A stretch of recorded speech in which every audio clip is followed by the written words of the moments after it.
Call the meeting to order at 6:30 PM on Monday, September 19th, the year 2022.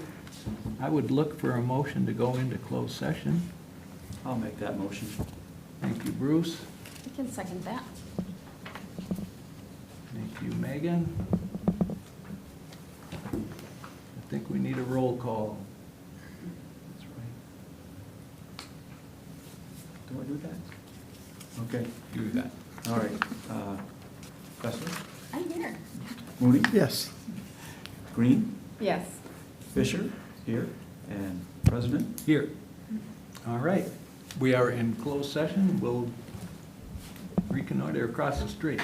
Okay, I will be ending the webinar for now. We'll reopen in open session.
Meeting back, open session at 7:31 PM. Did we have a motion to return to open? We did. We It was did. made by me and then seconded by Kate. It was 5. Probably 7:32? It's 1, but that's all right. Oh, okay, thank you very much. Okay, we've got some consent agenda items. It contains minutes from the 8:15, 22, and 8:17 board meetings. General fund vouchers and purchasing card transactions. There's several personnel and co-curricular recommendations as listed on the agenda. I would look for a motion to approve the consent agenda items as presented. I move to accept the consent agenda Thank you, as John. presented. Do I have a second? I'll second. Kate, thank you. Any other discussion? Hearing none, all those in favor, please signify by saying aye. Aye. Opposed? Motion carries 5-0. As I said, there are several personnel items necessary for vote. It appears as though we have received no public comments as yet. Angie, do you want to check on that? We have not received anything at this point. If you'd like me to invite members of the public. If you'd like me to invite members of the public to register, I'd be happy to do so. Please. Okay. All right, if you'd like to make a public appearance by speaking to the board, please utilize the Q&A portion found at the bottom of your Zoom window. In the Q&A, we would ask that you type your name, address, subject of interest, and whether you have discussed this item prior to the meeting with either a district administrator or President Howery. After submitting that information, I would transfer you over to speak to the board. Thank you. Thank you.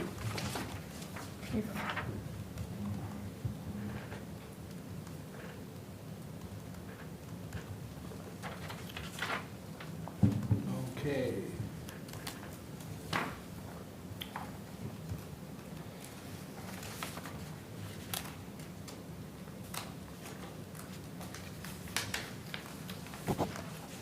And we will move on to our informational items. And we have the McFarland Youth Center Annual Report. Sean Miller and Sean Close. Hello, Sean and Sean. Yes, Welcome. hi. Thank you for coming tonight. And the Thanks for floor having us. is yours. Thank you. I think Angie's got a Yep, give me, PowerPoint she's going to bring up. sure, give me 1 moment. Pretty similar to what we've done in the past. It's good to be back in person. It's good to have you back in person.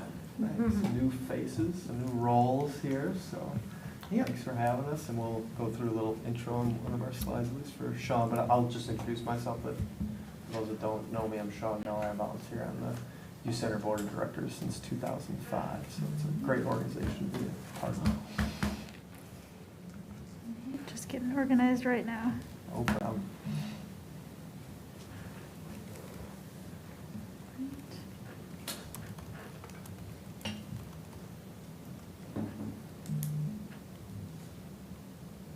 All right, I'm ready when you are. Okay, we can go to the next slide. Let's start our center out there. Just some quick facts. I know, again, for some of you have seen this other times, but just to get everybody at the same level here. Our history, we were started actually by McFarland High School students. Yep, it's okay.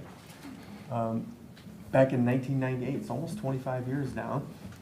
And the hours are 3 to 6, Monday through Friday during the school year, and then 1 to 5, Monday through Friday during the summer.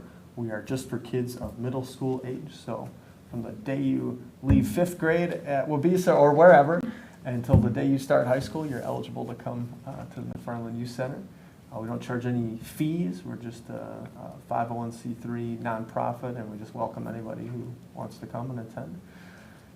Our attendance, you'll hear this somewhat regularly during the presentation, pre-COVID. You know, we've all been kind of in a new paradigm, trying to get out, back to the old paradigm. But pre-COVID, we would typically average about 25 to 30 youth per day. So like a classroom plus, if you want to think about it like that, after school hours, during the school year, and then somewhat less than that, like 10 to 20 per day during the summer hours. And then we track, we don't have any sophisticated software or anything, so kind of the best we can do is track the unique attendees per month, and then we roll that up on an annual basis as well. And during a given year, we're well over 100 different kids that come in there at least once, and we have, of course, many that are very regular and come in several times a week. But we do get through a pretty wide swath of the middle school age attendees over the course of a calendar year. So. Hello, everybody. I'm Sean Close. I am the new director. I'm coming up on about a year now. I think like in a couple weeks it'll be a year of me working there. So I joined like right as we were rolling from our pre-COVID standards to our current after or continuing COVID standards. And I had experience with both the Madison Area School District through all the recreational programs and the Boys and Girls Club of Dane County, where I was in charge of the teen program. I was an associate director, and I drove a van and did a lot. I kind of did everything at the Boys and Girls Club. Worked there for 4 or 5 years. Had an opportunity to advance my career through other opportunities and landed on the McFarland Youth Center. I've been very happy with it. And I went to Mankato State in Minnesota, where I got a degree in sports management. Didn't end up in sports management, but there's a lot of similar principles that have gone over. I can go to the next one. All right, our programming. We've been fully operational since June, so right as the school year ended and we went into our summer programming, we went full 5 days with full hours. We were going, when I first joined, we were 3 days a week, and then we went to 4, and now we're full 5, so we are back to the hours and days per week that we had pre-COVID. We're ramping up our staffing. I was kind of the only employee when I joined, and now we are going to have 4 to 5 kind of temp, part-time employees, a lot of college students, that sort of thing, and then me, who is there every day. And then we moved from a full-on masking policy to the optional one. When the middle school went to the optional, we figured it would be hard to enforce kids coming from an optional space to, a mandatory space. So we still encourage it, and we have many kids that still do, and we still provide masks to anybody who wants them. And we also still do a lot of our COVID policies. I still have them sit apart when they're eating, other times of high contact. I try to keep them apart, and then a lot of sanitation. We still sanitize after every single programming session. We get down, we sanitize every surface the kids uses. We encourage them when they first come in to sanitize their hands anytime they start doing a different program, and we sanitize all of the shared items like keyboards, controllers, that sort of thing. So still very health conscious, but we are mask optional. If we pay attention to all the public health things, we do have all the stuff still in place. If for some reason there was an outbreak, we had to go back, we have everything still in place, we could do that. We have a structured program that we do every single day. So we have about 2.5 hours every day where we have programming, and about 1 hour of that I try to have a structured program every single day. They fall into different categories as we'll kind of go through, but the general thing is we have a science one. We do a lot of stuff like slime. We just did 2-liter bottle rockets, which is really fun. You make a rocket out of a 2-liter bottle, and then you pump it full of water and air, and it shoots out, and the kids had a lot of fun with that. We do a lot of physics stuff like making bridges and structures and try to do the principles of those things. We have art. We have a lot of very talented artists with our current group of kids, so I like to encourage them. A lot of different mediums, and can't keep them away from the art supplies. It gets pretty messy sometimes. And then we kind of have a free day, usually on Wednesday, also where we have computer day. So if kids want to learn computer skills, want to learn more about it, it's mostly for video games, but sometimes we like to encourage them to not play video games, and they're like, oh, do you want to learn how to use the computer a little better? We go through that sort of thing. On Thursdays, we have a cooking program, which every single week we get together and we make like an actual meal. I know the kids just want to eat, but I make them go through the process of actually making the meal, try to give them some skills, and I try to focus on like, I want to, like easy's, I think the wrong word, but like practical ones, like, because I know that one of the biggest things, like when they get older, is they have to start making their own meals. Like they're a little far away from moving out of the house, but eventually they'll move out. They need to not just live off of like instant meals, so have them learn like some concrete things. And then Friday we do our service and fitness program, so that's when we really encourage them to get outside. And then sometimes I do like fitness-based things, but like usually they're pretty good about staying active through sports and stuff. I don't need to do that. And then we do service projects throughout the community. We're currently making cards for senior citizens and for the Dane County Humane Society. Next week we're going to make some cat beds. So that's going to be pretty fun. And and then we have our leadership and service programs, which I kind of mentioned through going through the program, which is things we encourage. We encourage them to be leaders with, in their community and within their peer groups, and we encourage them to, do service projects for the community. So this is like an example of our programming calendar. This one was from September, so we're getting to the end of this particular one. As you can see, I try to color code it, mark things. This gets put on our Facebook page and sent out in our newsletter every single month to parents. These are planned a month and a half, so some of these kind of change towards the end of it, but I try to stick to this because parents do look at this and then their kids do decide what to come in based on what's the day. But see the thing, and then we have marked down our special things, like we have a barbecue coming up in a couple of days, so that's marked out, and then we are going to be at the McFarland Festival, this weekend. So we have that marked out, marching in the parade. So it's very exciting. This is a pretty busy month, but yeah, that's a pretty typical monthly calendar for us. So we're just going to go through some photos and some examples of our programming. We had a garden program this year. We grew, the raspberries were most successful. Like you show a little bit there, but we actually got like 5 or 6 containers full of those. We actually have some of them frozen right now. We're planning on making the jam. We never quite got around to it because one of our board members, his name is Sarah, she's very handy at these sort of things, and she knows how to make the jam really good. So I figured we're gonna wait the day she can come in and have me not mess it up, especially with like a canned good. You gotta make sure those are good. So this was the bottle rockets I was mentioning. People got really creative with it. You see on the left that really long nose cone. That was Cordell, one of our members. He wanted to have the longest nose cone, and he succeeded. It was not very aerodynamic, but that's a different lesson. You got points for creativity on that one.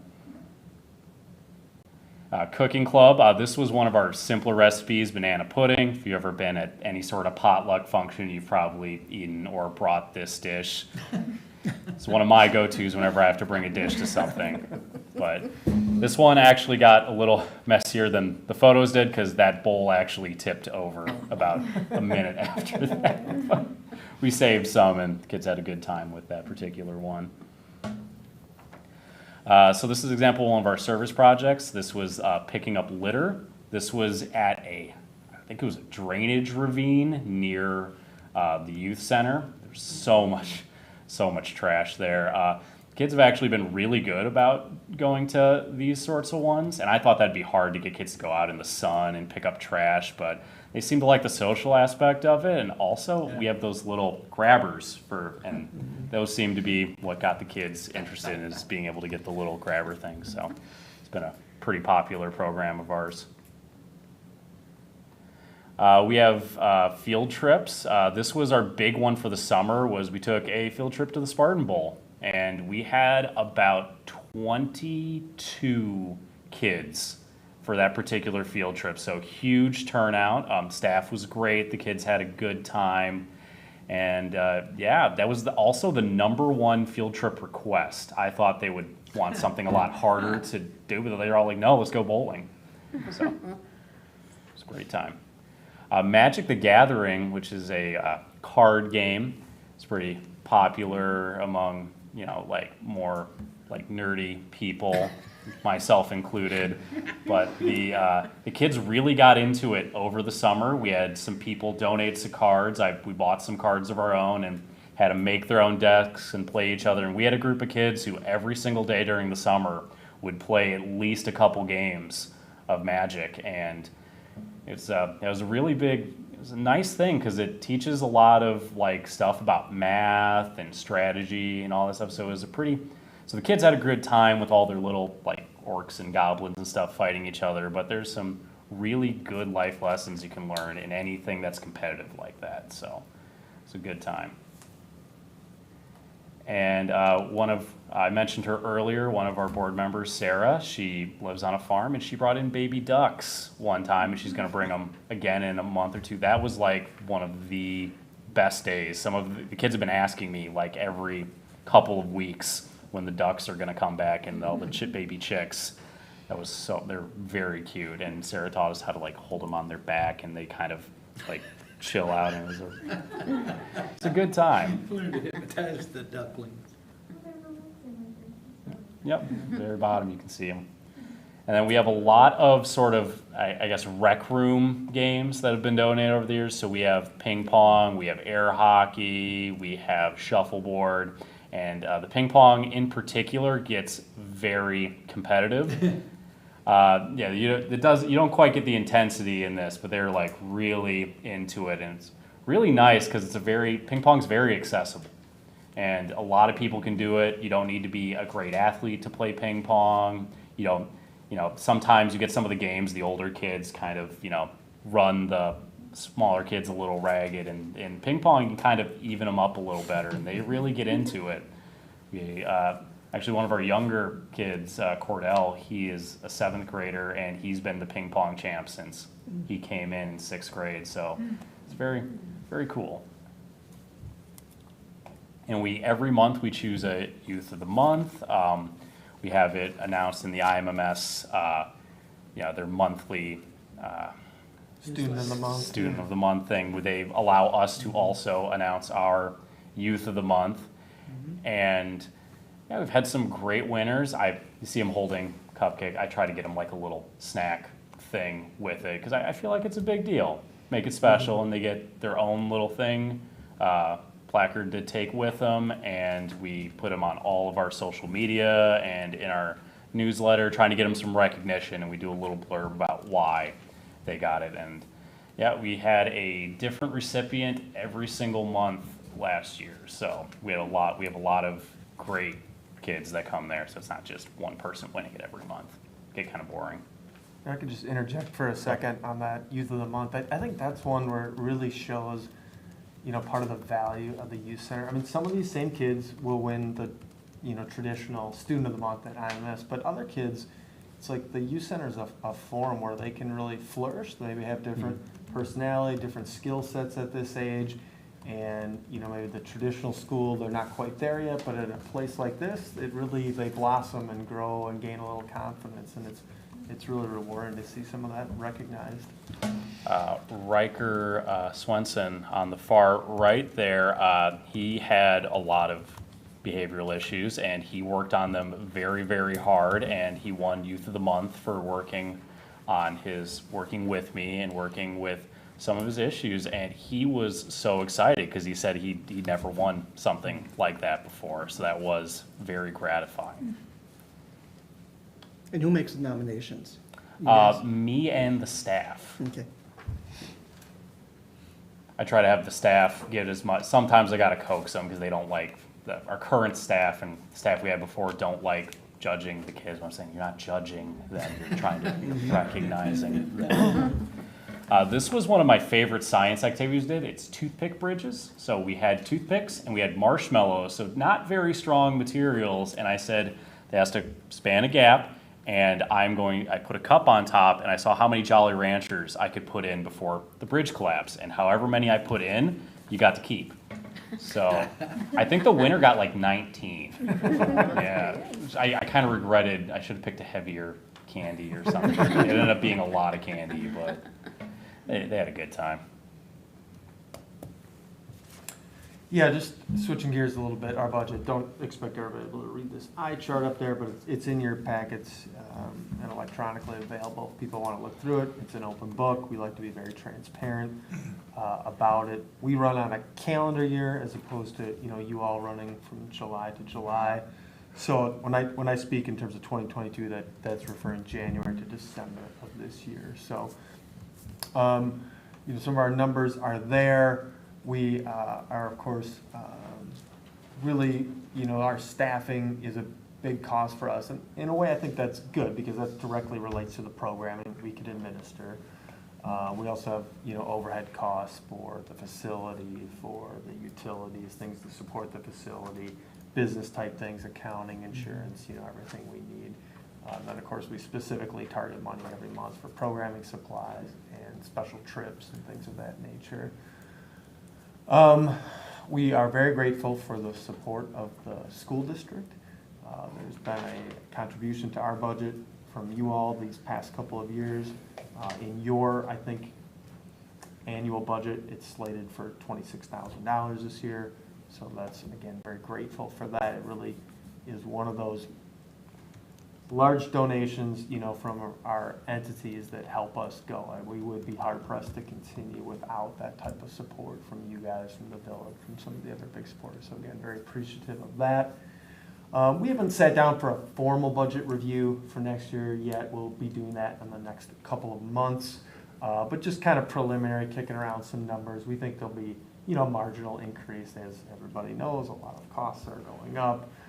Utilities, things of that nature have been going up. So we'll face some of those pressures as well. But we don't see any drastic changes in our budget for next year.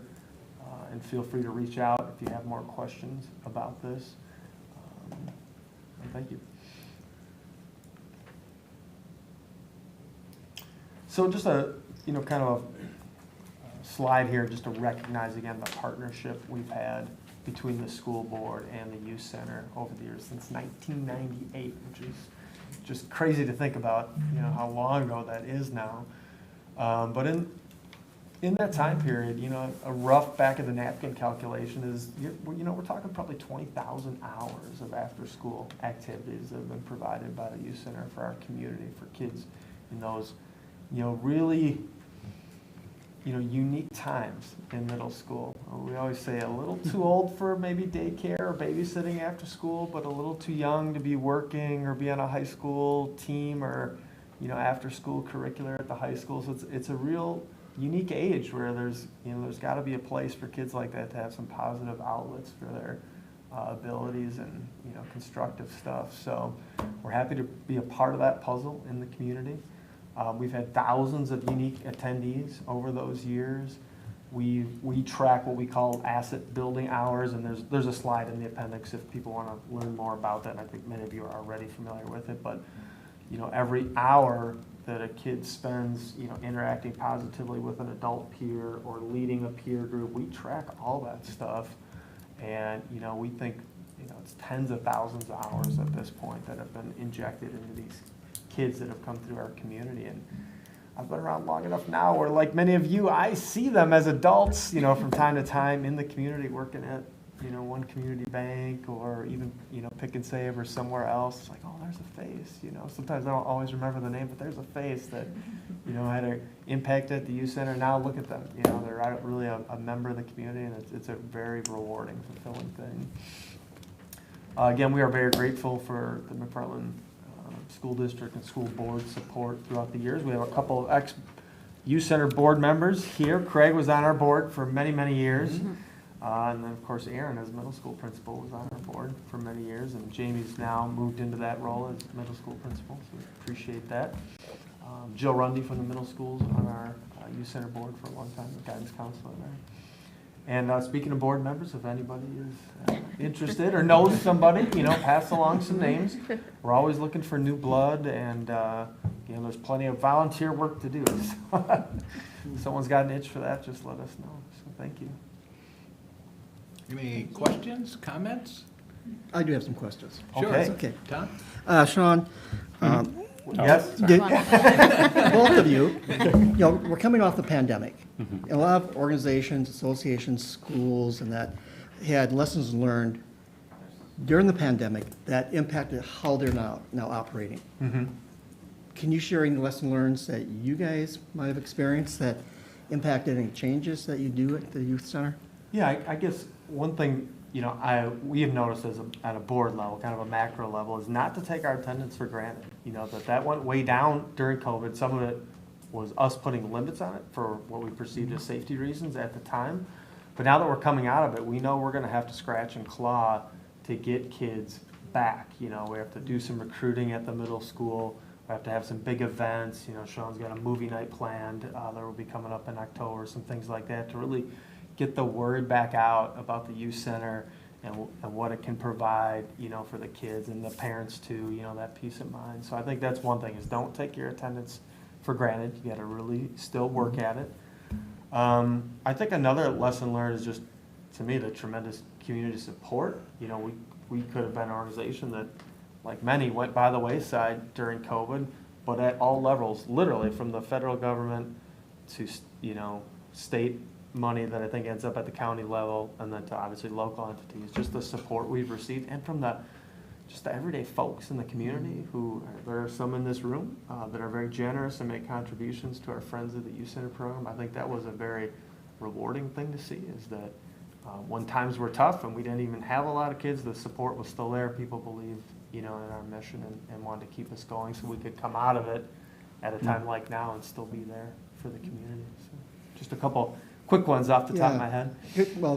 Good ones too. I presume most of the kids are students from Indian Mound Middle School. Is that correct? Almost all of them. Okay. Yep. Do you have any students from WEVA, from our district, or parochial schools? And if not, is there a marketing aspect that could be done? Good question. I guess you would be closer to that than me, but I believe right now it's all Indian Mound Middle School. We have one kid who came several times during the summer who was homeschooled. Other than that, everyone's from Indian Mound Middle School. I think the main thing with talking to our kids and reasons why they don't show up on one day or another day is transportation is an issue. Pretty much every kid walks. Almost nobody gets a ride there because it's so close, so they walk. So I'd assume them coming from any other school, they're more than welcome. The issue is that we currently don't have a transportation program. We don't have the funds for a transportation program. So unless there's some outside transportation that the child could get to come there, that would be the primary difficulty in them coming there. Because right now everybody from the middle school walks there, and if it's raining or if it's super cold, sometimes kids just don't show up because they don't want to walk, and I don't blame them. So, yeah, interesting question there about the WEVA, which is I believe it's an online charter school type Charter school. arrangement that's connected to our community here. So yeah, maybe if we could get some contact information. I don't think there's any reason see we if any of them couldn't live nearby. run some of the same PR stuff if they would allow it through their system that we run through the middle school system in terms of announcements and attaching, on their weekly email or whatever. Possibly. What's the vision for the youth center location? Because we know the village is undergoing their study and all that. What would you guys like to see happen? Yeah, I think that's a really interesting question. If not everybody's familiar with what Tom's talking about, the village is once again undertaking a pretty serious look at a community center, probably sited down, in the area where the municipal center is now. There are questions, as to whether or not youth services, the types of things we provide, should be a part of that community center. And I think that question even breaks down to from a facility standpoint and then potentially from an operational standpoint. And those are all great questions. I think as a board, we definitely are in favor of being part of that physical community center, should it be built, authorized and built in that area. We think it's still a good location, safe location to get to from middle school. A wee bit longer walk, but now actually with the back cut through, maybe not even, so, and then just the long-term stability that a facility like that could provide for us. We've moved a couple times over the year, and we're happy with the facility we have now, but it is starting to age a bit, and we definitely are dealing with things, and the village is very helpful with those, but, a new facility that's even got more opportunities for some types of programming that we could do. I think of stages, I think of, really big indoor, what we call athletic space or something where we can really burn some calories off the kids after school, a half a gym or a rock climbing wall or something like that. I know Sean has talked about the difference in summer when we can get outside a lot versus winter when we can't do that stuff is noticeable in the kids, So places, from a facility standpoint, yeah, I think we are, right there. We want to be a part of that if that's possible. And there are many conversations going on about that right now. And then from an operational standpoint, I think we're a little bit more open-minded. Does this stay independent 501c3? Does it transfer to become more of a, service administered by, somebody through that facility? I think we're more open-minded there, and I think we are conscientious that, for the long term, it may be difficult to sustain the youth center in the current kind of operational method or model it is now, a small nonprofit 501c3. We rely strictly on volunteers to, if you would say, like, govern the operations of the youth center. Sean, of course, is a paid employee. That's our one main staff position. And then, like he mentioned, a bunch of like temp type assistants, college kids, interns, whatever we can get. But the rest is really done by this, group of volunteers who are amazing. But I don't know if that can continue, for another 20, 25 years. And part of that's a function, I'd say, like maybe a victim of our own success in some respects. And we had probably a $25,000 annual budget. We, had one staff person, and the wages were pretty low, and we were just at what the Karate America is now, and half of their space. And now we've grown into this 4,000-foot facility. We have, almost full-time. We're trying to get there, managing director. We've got several other staff people. We went, 15 years ago, averaging 10 to 15 kids a day to pre-COVID, almost 30. And just that larger organization gets tougher to manage for volunteers, to be honest. So I think we're very open and actually going to start, again, some of those conversations. Actually, tomorrow, we're having a meeting between some staff on the village side and the district side and the youth center. We're just going to start kicking around some of those ideas to talk about. So, have you guys reached out to any of your home alum? We did a couple of years ago when we hit our 20th anniversary. We did a reach out to some of the original folks, and actually Mr. Moody's children were part of that original group that started the youth center. And then we had actually one of the founding charter board members of the youth center passed away a couple of years ago. We had kind of a Zoom remembrance of her efforts, Elaine Krieger. And then I remember Tom's kids being on the Zoom call for that with a bunch of other kids and chiming in and kind of reminiscing about that. So that's a couple examples of one we had. But I was wondering, getting involved with activities and stuff like that, I would think in some ways, you don't want to cut off their involvement in some ways when they start high school. Obviously, their interests change and whatnot. Yep. But some of those kids, I know as teachers you feel the same way. After somebody say, you have some real potential here, and I think it could be positive for them, and they could get involved and relating to some of these kids, because I'm sure there's so much they can talk to the kids about. Yeah, we've had mixed success in, I guess, I'm not sure if this is exactly what you're referring to, Bruce, but we've had in the past some of our youth center alumni, when they've been in high school, come back and volunteer at the youth center to do some supervision, some mentorship, things like that. And I'll try and spin this in a positive way.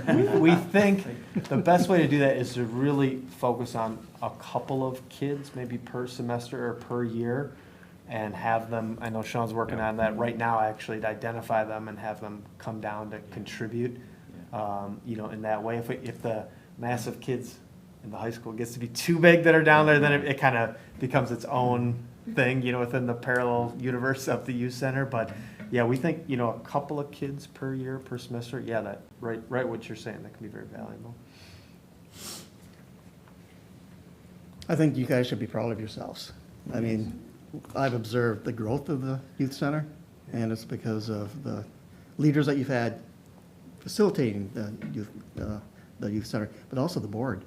Yeah. I mean, you've had long-term board commitment, Yeah. so. some really We great really folks appreciate that. on our board, for sure. Thank you. Yeah. Anybody have anything else? If not, thank you very much, guys, and your Yeah. efforts are certainly, they do not go unnoticed, and they are not unappreciated. You guys do a great service to the district, and I hope we can continue in our partnership Yeah. moving forward. We For appreciate sure. it, for sure, likewise. Thank you. MPS, my car never looked so good. Yeah, we're in a car wash. Just really stopped down. That's right. Weeks You ago. pulled And I would inside just, Friday. open invite, if anybody's hungry, Wednesday That's night right. from 5 to 7, we're gonna be barbecuing over the youth center parking lot. Oh, and that's right, yeah. Have a little potluck, so stop by, grab a hot dog or a burger, whatever we get going over there, and just mingle. It's open to, anybody in the community, and just feel free to stop by, check us out. That's a good way to meet some of the kids. Yeah, Yeah. absolutely, They'll be yep. there. And Oh, Always. that's 365 days a year, that doesn't have to be Wednesday. Thanks Yeah. very much, guys. Yeah. I All right, will, yes. I will add, if you'd like to donate to the youth center, you have quite an opportunity by filling the pigs in the area for our village administrator, Matt Schenke. In addition to servicing the youth center, which is his chosen, Oh, nice. where he'd like to give the money if he wins, you'll get to see him kiss a pig. Kiss the pig. That's amazing. Win-win. All right, Yeah. thank you, everybody. Thanks, Have a- guys. have a Thanks, good guys. night. Okay, moving along, Mr. Mooney, the floor is yours. Yeah, thanks. You know what, Aaron? I'm just looking at the clock. Maybe I'll just report out on a couple things, Sure, whatever. and then maybe next time do the others. That's good. I just want to share my appreciation for all the school staff as we started this new school year. And actually, their preparation started in August, or summer, really. For sure. And I think many of you are aware of that. From taking classes to making contacts with families and kids that are going to be coming into their classrooms, to preparing their classrooms, getting materials together. A lot of that is done behind the scenes. And unfortunately, I think the community sort of as a whole thinks that when they come back to school for the first day, that's the first time they've stepped into school. And that's far from the truth. I mean, we have so many fine teachers that without them, we wouldn't be where we are now. I mean, our reputation, I say, it's because of the teachers and the support staff, administration, over all the years. And again, I don't think we can do enough for them. But one thing I wanted to mention is that the former school superintendent shared with us at A Council one time, that great ideas can come from anybody and anywhere. And I think it's good to make sure that we continue to work collaboratively with all the stakeholders, staff, parents, families, et cetera, because they are, the impetus of what we're doing here. They're the ones that have direct contact with the kids on a daily basis.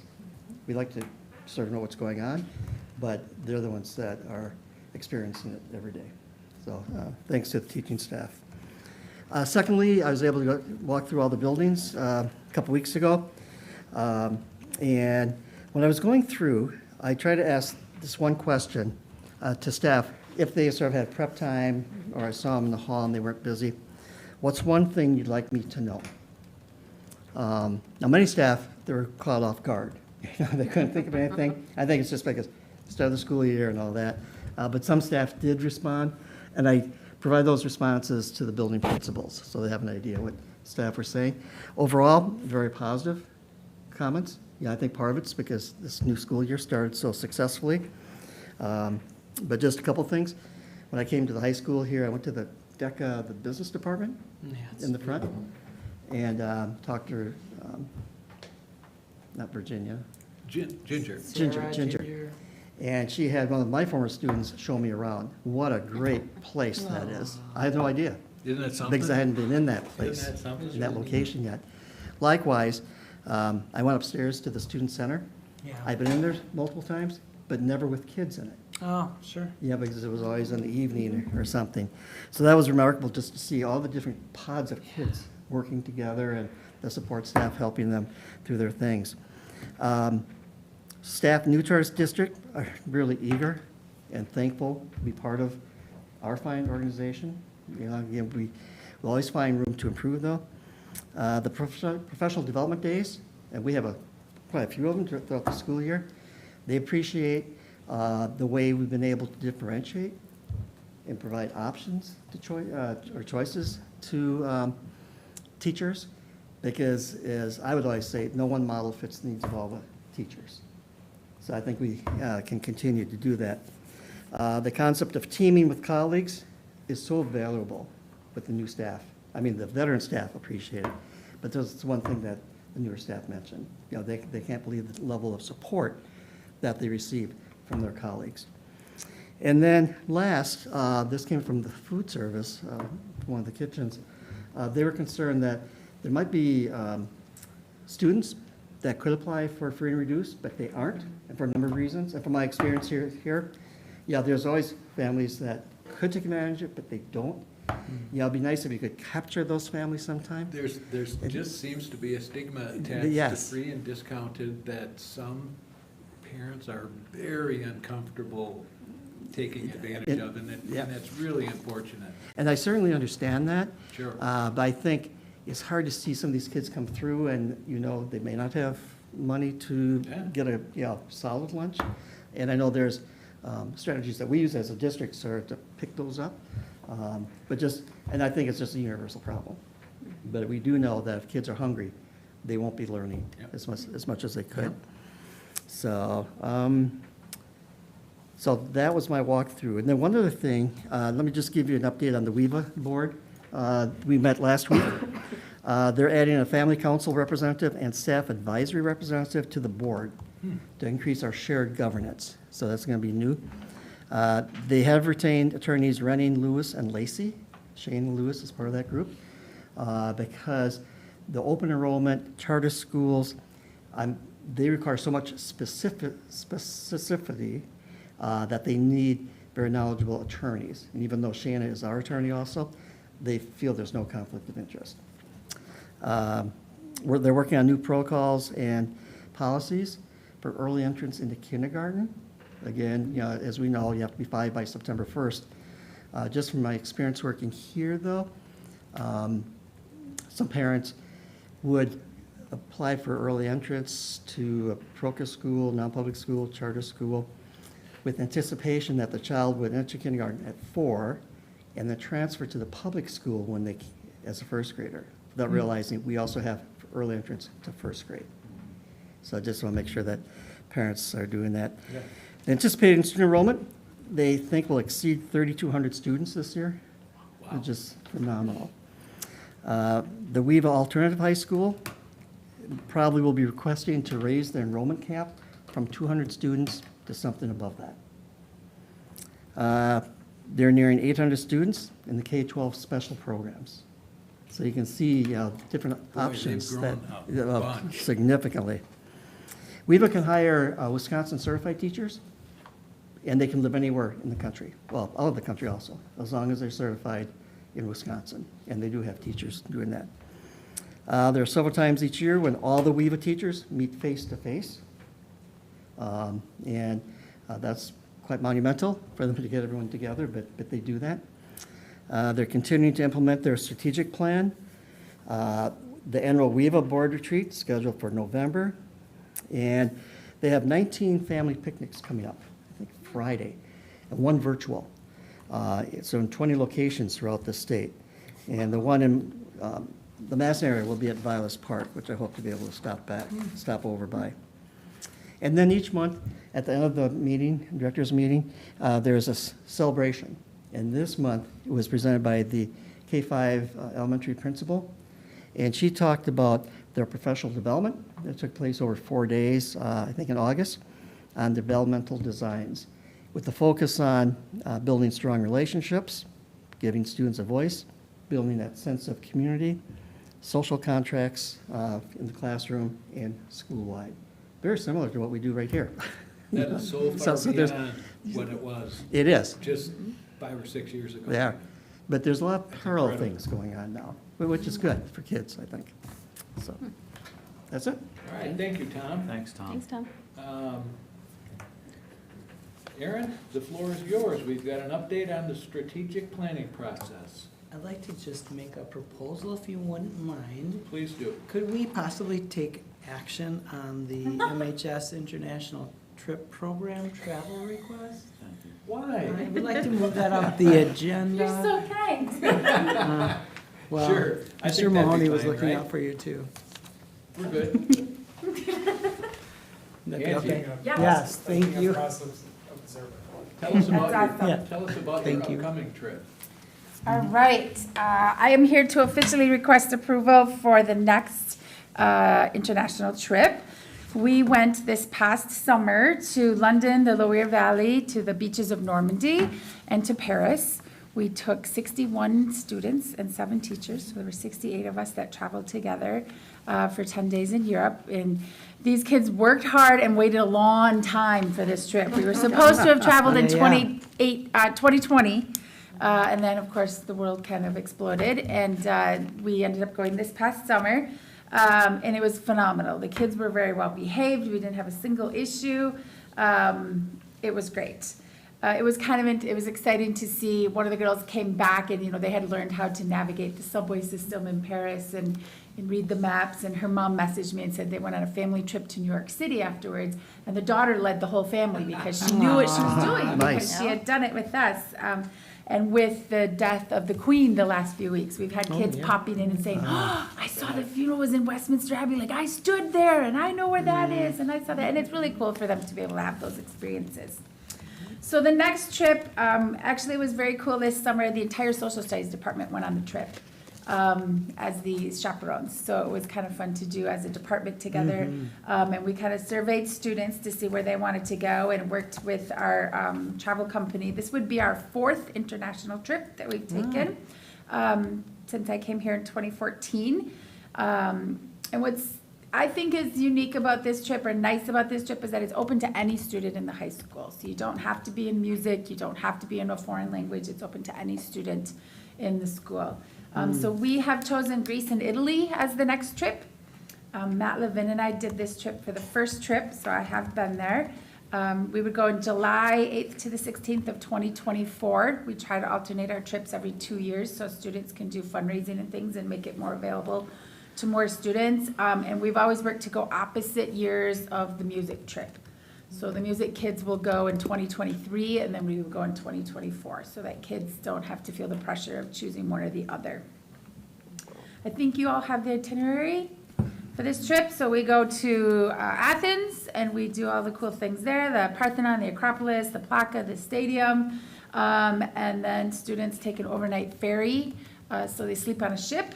On the way over to southern Italy, we go to Sorrento, where they get to experience kind of a smaller Italian town, and go swimming in the Mediterranean, and we go up to Pompeii, and then we take them up to Rome to see all the sites there, to the Colosseum and the Vatican and all of those kinds of good things. It really is cool to see these kids navigating a different culture, trying different foods, kind of learning some independence that they've sometimes never had. Some kids have never been on an airplane before, which is even an experience in itself. And it also kind of supports our district equity initiative of expanding to other cultures and giving kids those experiences. So, do you have any questions for me? You speak of equity, Angie. What about for students that want to go on these trips, but they're unable to afford them? We actually have talked as a department to see if there's a way to start a scholarship.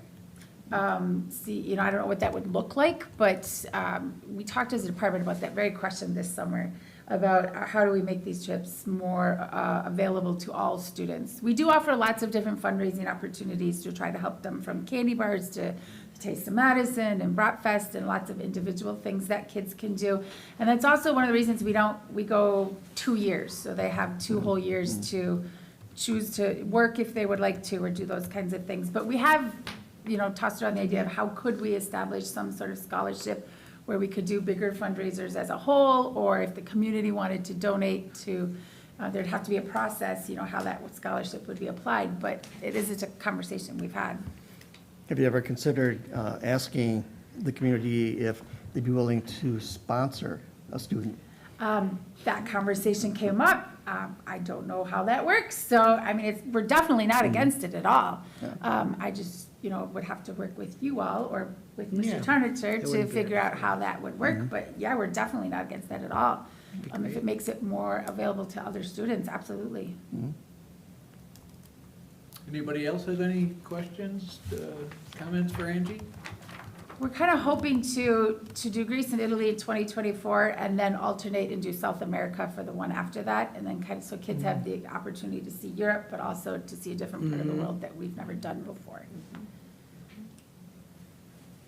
I don't have any questions. I just would reiterate what Tom said, that really exploring opportunities for kids who can't afford or can't even have the opportunity to do the fundraising. I think that's great. I love Absolutely. the We're all ears.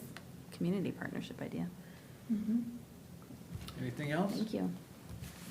I would look for a motion to approve the request for international trip scheduled for July of 2024.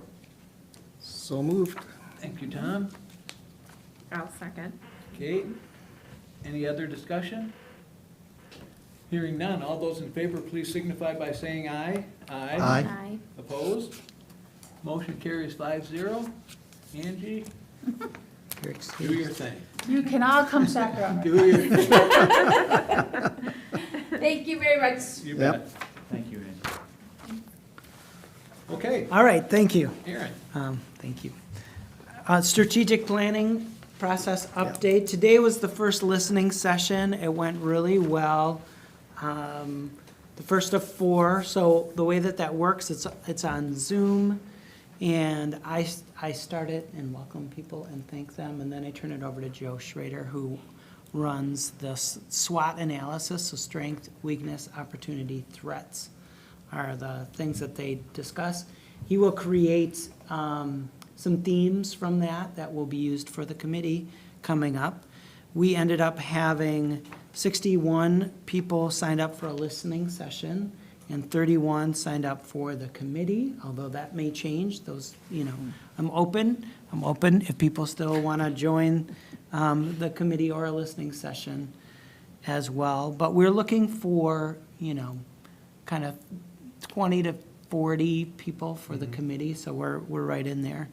One of the things, there's only some things I can look up in terms of making sure we're representative of our students and the demographics. So was able to determine with some additional recruiting that we do have a very close, we have 15% of our students in the district that receive services for special education services or for what are called 504 plans. 15%, we have 13% of the people signed up. And then in terms of students of color, we are even we have 18% of our students identify as students of color, and 18% of the respondents represent students of color. So pleased with that. That was a goal, and so I wanted to report out to you on that. So now we're to the point of just facilitating the listening sessions. We're gathering data packets that will be used as part of the strategic planning committee process. And then we'll start dividing people up into groups, and we're arranging childcare and figuring out meals and location and all those things for the October date. So very excited about that. So that's the strategic planning process. Any questions? Aaron, what's our role going to be? So it's really up to you, and I think Joe laid that out for you. So I think it's a fine thing for us to discuss, or, we can continue to discuss is you're welcome to be involved as much or as little during the committee meetings as you'd like. And I think, Joe has found it valuable to have board members participate, and in joining a table and really digging into the process, but it's really up to you in terms of who and how many. It's a big commitment, so recognize that it's, a day and a half and a day and a half. So if we're involved with that, the preference is that we attend all the hours of it, not just Yes. come and go and all that. Right. Thank you. Yeah, thanks for that clarification. Yeah. that would be. So you can let me know, Yeah. if you're interested, or discuss as a group, or however you want to do it. Thanks for the question. Looks like we're well underway. All right. Yeah, it's exciting. Yeah, It's thanks for exciting. doing all that. I had forgotten that today was the first listening session. That's Yeah. fantastic. It's one tomorrow. It's an interesting process to go, all right, see you later. You can talk about us. It's, it's a little, oh, you just don't know. I'm very excited, really, really excited to sure. hear the feedback I'm that we sure. receive, so. All right. All right, and then superintendent goals and evaluation models. I'm not going to read this all to you, but I'm going to expose you to this, and we can discuss it tonight to the degree that you want. It doesn't have to be our last conversation. So as we discussed during the retreat, it would be great to figure out what you're looking for, what you hope that I will be able to accomplish as a superintendent, and develop a process really to make sure that we're monitoring that progress, that, I'm both held accountable and provided opportunities for growth in collaboration with you. So I did draft some goals, as you see a lot of them there. The reason where these topics come from on my draft goals are from the job description that's in policy, which is also part of the packet. So I encourage you to kind of review that. These are things that were talked about throughout the interview process as well, in conversations that we've had around those kind of the 8 topics are listed in there, but I also added just some leadership skills in terms of it's important to be visible, approachable, and accessible to the staff and the community. So there's things in there that you've hopefully already seen some actions. I say they're draft because I do really feel that my goals should be based on the criteria that are included in whatever model we choose, that they should be related. So I'm going to turn you over to the next page, which is this superintendent evaluation overview. So what I did was pull together some ideas from best practices about superintendent evaluations, gave you some ideas for a recommended process, and also we have a bunch of models in here for you to consider. So I'll walk through this packet with you, and thanks to the Wisconsin Association of School District Administrators, WASDA, and the Wisconsin Association of School Boards that provided a lot of the references for best practices that I used in here.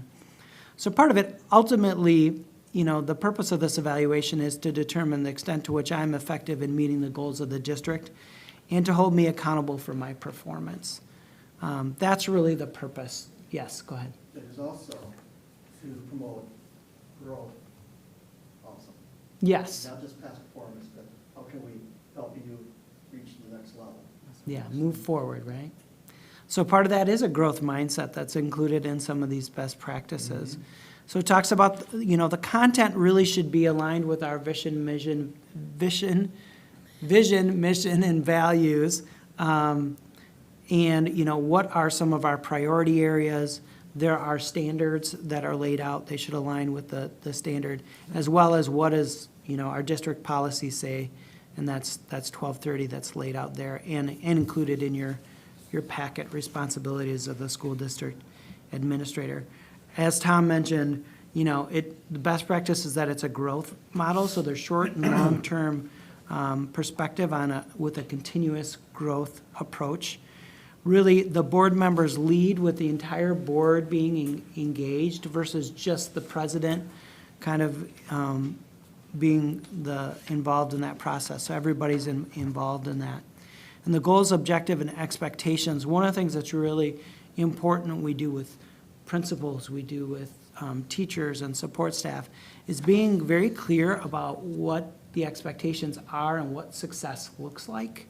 When you look at a rating scale, you should be able to, as objectively as possible, be able to identify what behaviors would represent that. So you want to remove subjectivity as much as possible which gets coming up as well in evidence. It's ongoing, so it's periodic. It's, ultimately you are required to evaluate me every 3 years. But, best practice is annually with multiple kind of formative check-ins. Typically, that's quarterly during a year, and we'll get into that. Evidence, using a lot of evidence. Last year was the first time that I'm aware of where we had a really comprehensive process involving stakeholder surveys that Dr. Anderson initiated. So including that, but also student performance data, that's something I should be held accountable for, and other district-related data that's important to the board, and include self-assessment. That idea that hopefully the way that you see my performance and the way I see my performance align, that makes it a lot easier, but that I'm part of the process. So it talks a little bit, I mentioned about frequency. Typically there's some steps in here that are common to lay it out. There's usually like an annual focus meeting that's an open session where we kind of talk about what the process is going to be, confirm that. When is that? When is that? Yeah. Well, it's in your first year, you're on a bit of a unique timeline because, typically you want to have the summative evaluation mid-school year, Right. so in January. So then you can make decisions about how much more you want to compensate me. That was a joke. So please. But that's typically the timeline, but in your first year, typically the mid-year is more of a check-in and the end of the year is more the summative. Okay. So you would usually have something, either in the summer, talking about what kind of model we want to use, but there's different timelines that we can use, but that's typically. And then you move into kind of these formative conversations where we're checking in, where I do a little self-eval and share it with you. You do an individual review yourselves. You talk about it as a group. That gets shared with me. We discuss as a group, and a final report is completed. So that, I just summarized a lot of that, but typically there's some sort of a rating process that's involved. And, on the back side, you can see I reference a few models. So I'm kind of, just to kind of guide you, there's some more formal structured models that are pretty consistent from district to district. And then I shared in here a few examples just to get, you seem to like that with the strategic planning process, to seeing something to respond to. We're not going to walk through each one of these tonight, so it'll be something maybe you can peruse briefly and look at in greater detail. The most formal structured model is the Wisconsin Association of School Boards. I met with them actually this afternoon on just as a check-in, hey, new superintendent, we're WASB. And we did talk about this. Their model costs $600 to use their service. They provide the tools, the structure, training around this model. The New Glarus example is partly based on their model. New Glarus and Oregon both use, there's, I think, 32 districts that use their model, which was developed in 2020. So not great timing in terms of that. So they've already had a dozen districts this school year that have signed on. So it's increasing. And that is a more structured process. Both of those two districts, I had reached out to different superintendents. Both of those two districts really appreciated their process and liked the structure. It's, very clear what we're looking for and the timelines and things. So that's a more formalized structure. There's also the STRONG model, or DAPES is what it's called. It's out of CISA 6. There's an example in your packet as well about that, also very structured.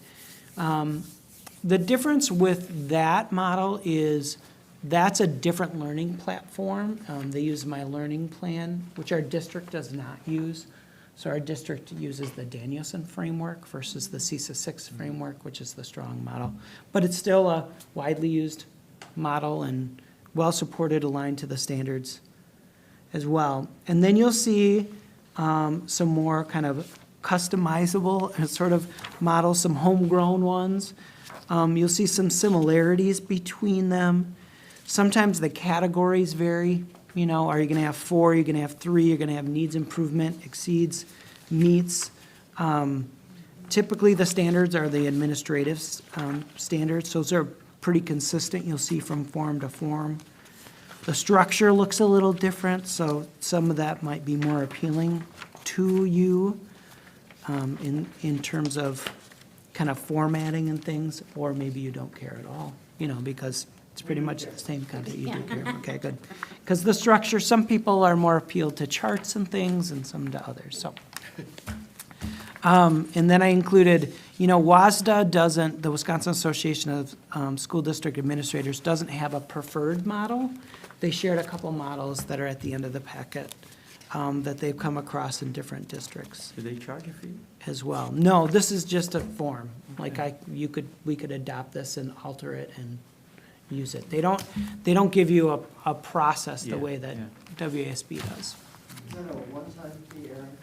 I think it's an annual fee. My understanding was it was an annual fee, but you know, whether you use the service in future years, I'm sure you could, Tweak it. yes, that would be a choice. So, just a couple of things. I think these goals are great, and I think it's very helpful. What I personally think would be helpful would be if you could break out something like short-term versus long-term goals. Just because there's things you're gonna be able to achieve quite a bit quicker than Yeah. other things, so that helps with evaluating your success. Yeah, And I will be honest, when I look at these, some of these are crazy, like, there's just so much on them that I think as we're choosing a way to evaluate, we wanna, we might wanna make these a little shorter and to the point. Aaron, I know WASB is all done electronically. What about Yes. the others? Are they done electronically also, or is it? it's really your choice, you know, how you want to do it. I mean, you know, it's a form and you can do it whichever way that you want. I will say one of the advantages, and I'm not trying to persuade you, I'm fine with obviously whatever you choose. One of the advantages of WASB is that, you know, it is something they've researched and looked at different models, and that it would be maintained and upgraded from year to year, whereas we would be responsible, if we created our own form, we'd be responsible for updating. Yeah. So I think, you know, it's open for discussion, you know, it's not an action item in that sense, unless you want it to be, I guess. Aaron, I know when Wayne was here, the 360 evaluation model was, and I don't know anything about that. Yeah. Could you just sort of quickly summarize that? Yes. All a 360 is asking for feedback from people on the entire scope of your performance. So it just means, you know, you're, in this, what he did was he asked staff for their feedback on his performance in a variety of areas, very comprehensive, thus the 360. You know, ultimately, it's up to you what you think is necessary. I would say that it would be important to get, you know, feedback from families as well. You know, granted, you know, I don't work directly with families, but they could provide, you know, feedback on my performance, whether it's communication, those kind of things. So I would recommend they're included in that, and, you know, to the extent possible, students. I think it's a little trickier, but that would be my recommendation, but. This should be very helpful. So I feel like, it feels like to me that this would be something that we would discuss as a board and make a decision on, and then almost like there's a committee with it, but there's only 5 of us. So. Maybe a 5. Right. So, I don't know what does that look like? You know, reviewing and then adapting a process and, you know. Well, the question is, we can just do that during an open board meeting, right? Yeah, Yeah. yeah, you could do that, you know, where the closed part is where you know, go back and forth about my strengths. Yeah. But That- the thing Thank is that you. we have, there's. Thank you for laughing. But action item, or is really, we have to decide what model or tweak what model we want to use so that we can provide Aaron with the expectations that he's Mhm. trying to meet, right? I hope you have some say in it. I mean, the one that you prefer or something. He self-evaluates. Yeah, but I'm talking about the Which model. model? Oh, sure. Yeah, I don't want to, I don't see why that should be a problem or an issue. What I would say, thank you for that, that's very kind of you. I would say, as long as it aligns to the best practices and has a clear timeline, I'll be happy with whatever format it looks like. But, you know, the content, there should be clarity, so I can look at it and see where I'm at. But otherwise, the format, you know, whatever makes you happy in that regard. I think I whatever. mean, I can give you. no, this is really good though, just to be able to go through these and I really like the way you've, give us examples. Because when I was looking at that, like, how do we put this together? And your description of the WASB to me is, I mean, the fact that they've done a lot of research and that would make sense. That makes a lot of sense. Yeah, so anyway, thank you so much. Happy to do it. Okay? I think whatever we decide, we should also look long-term. Say, once we decide on a model, we're gonna stick with it like for 5 years. So as we go down over the next 5 years, we're always comparing apples to apples. I like that idea in general. I think if we choose something and we find out it doesn't work, Yeah. the way Then we want to, obviously. then, Yeah. but yes, agreed. Now, hopefully Otherwise that we doesn't can't do- happen. Right. Yeah. Right, But if we do our homework. Yeah. The intention is to do our homework first and Yeah. then, but yes, it's, I agree, because otherwise it'll be very hard to, Mhm. I think the other thing we should do, Aaron, I noticed that in the calendar of events or decisions that have to be made over the year, we don't have anything in there about the superintendent's evaluation Right. timelines. So that's something I think we should talk about putting in there also for this year. Oh, yeah. Before it gets away from us. Because we're basically in October already, so. I think that was, I agree. that probably gets to my concern of, so what's our next action item on this? Mhm. And when do we I hope think to we should achieve have it? something on the agenda for the next school board meeting, probably. Okay. Everybody can kind of We'll go through. digest these a Mhm. little bit between now and then we've got a platform to talk about. Okay. And if you wanted, of course, WASB would be happy to come out and Right. present. I can share this with you electronically. There's also, on the WASB website, there's a video, like a 20-minute video describing the model that Dan Nearad. if you Yeah, know. and I just viewed that a few days ago. I would find it beneficial if someone came out from WASB I think so. and talked about that particular model. Because that's the one with the rubrics, Mhm. yeah. The only thing is you don't want to make a decision that night, so then. No, we wouldn't have to postpone, make a like what decision. Craig is saying, I postpone the next meeting after that or something to make Yeah. it an agenda item. Yep, Yeah, but I do want to get your input too. Thank you. yeah, let's make that your homework.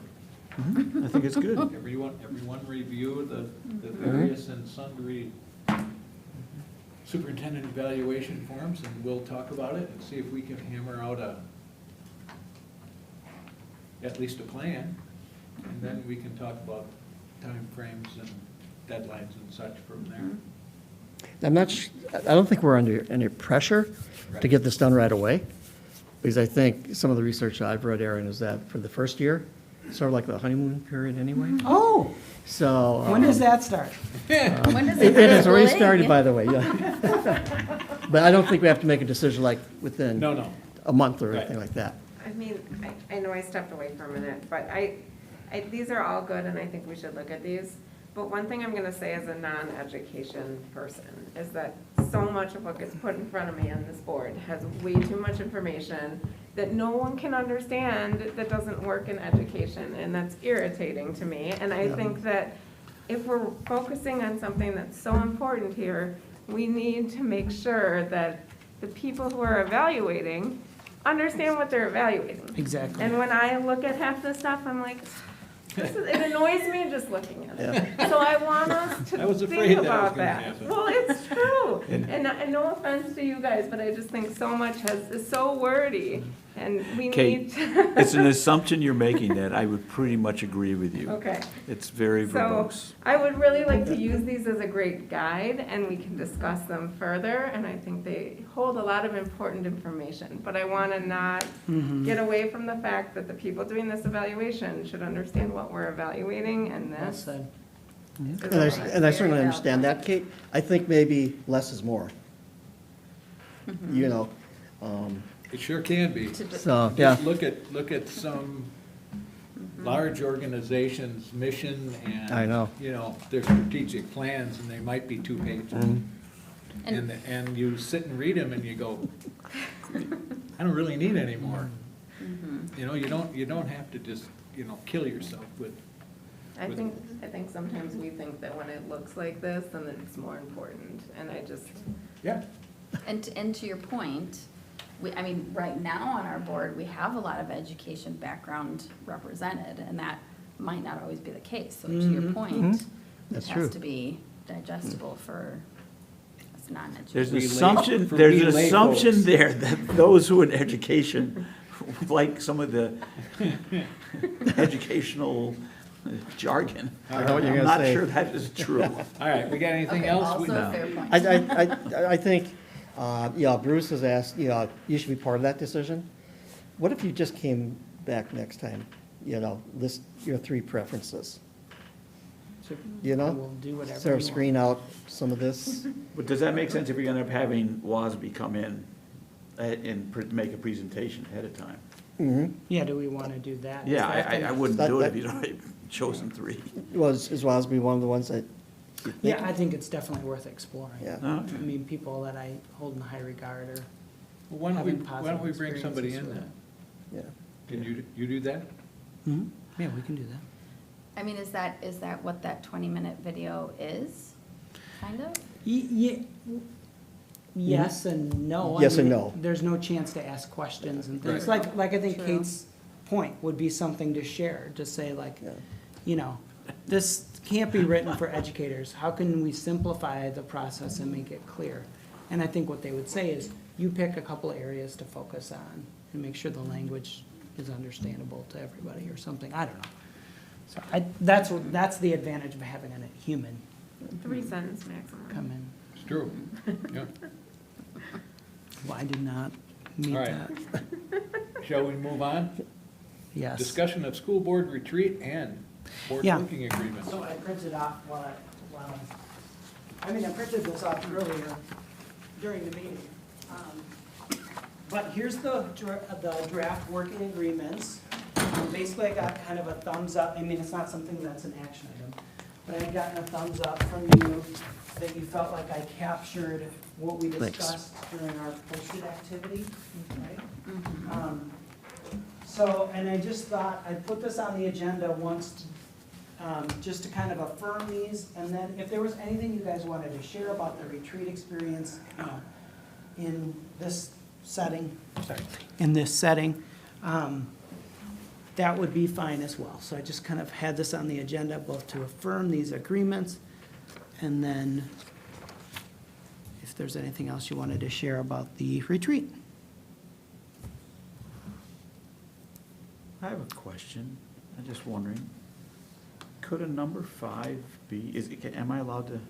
Yes. Okay. Yeah, it's The just idea a that, discussion. you know, It's not- because in the back of my mind, I think it would be helpful if there was a statement or a summation of what we came up with. So you don't have 5 different people, well, I thought this is what you were saying, or this is what we're saying, which I think could really prevent a lot of misunderstandings.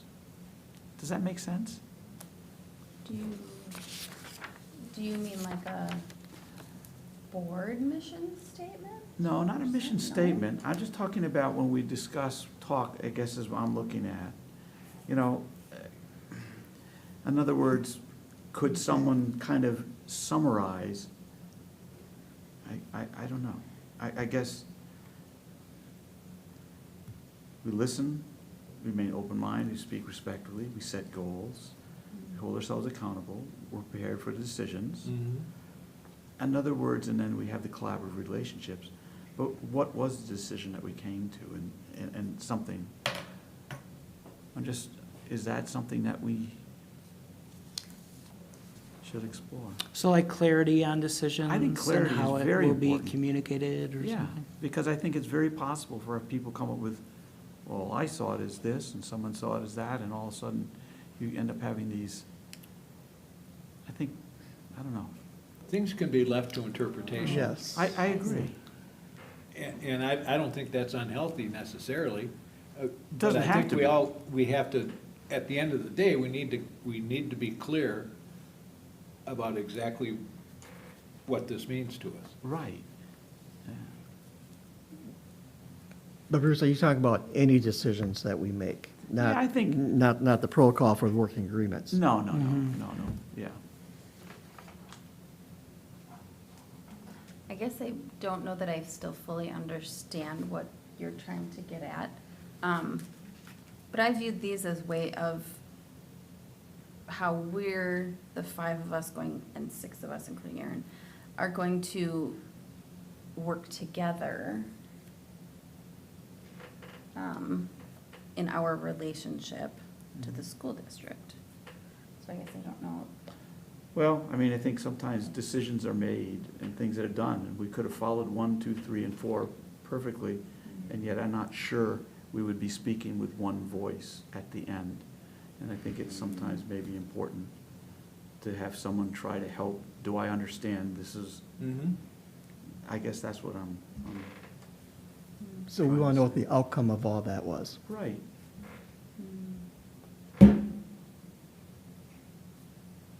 I'm not sure how you do it. I immediately think of something, it would be something Aaron would say, this is what I think we agreed upon. And I think you'd have everyone take a look at that and say, got it. So therefore, when you're stopped by someone in the community, you're kind of speaking with one voice. That's important. I think it is, No, it's absolutely important. Yeah. yeah, because I can understand there can be some really big misunderstandings that, they weren't intended to be as such. But I think it's important that we, if we don't agree on that, then I'd say we got to go back and we got to look at it again. I don't know. I mean, it's just something you can consider. So maybe something like clarification of Outcomes? outcomes?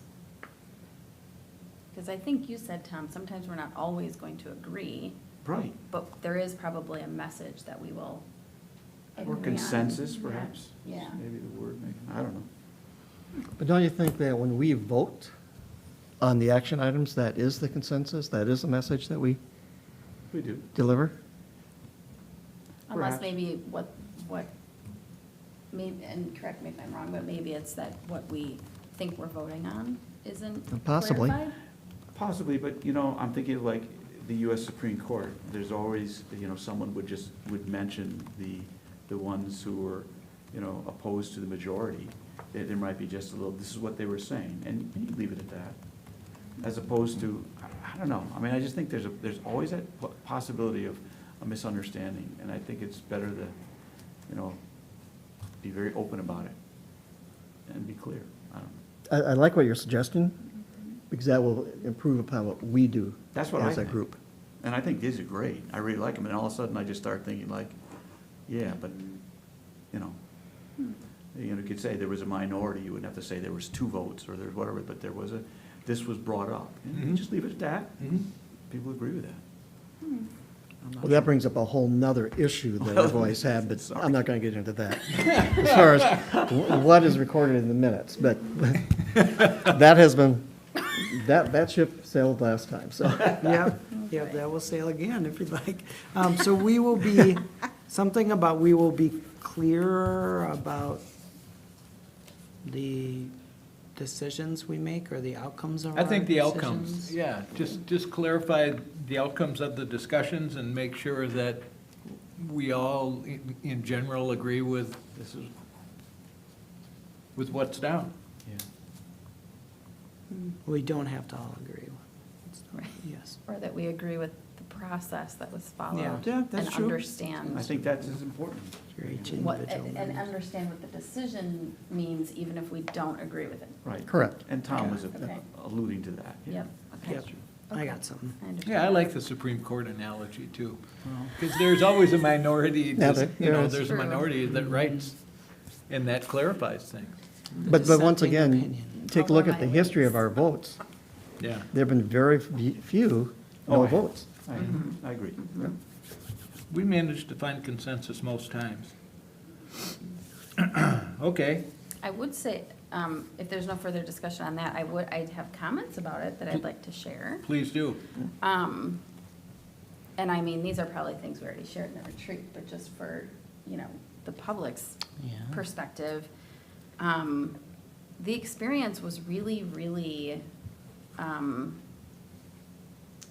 I felt a lot of gratitude for it.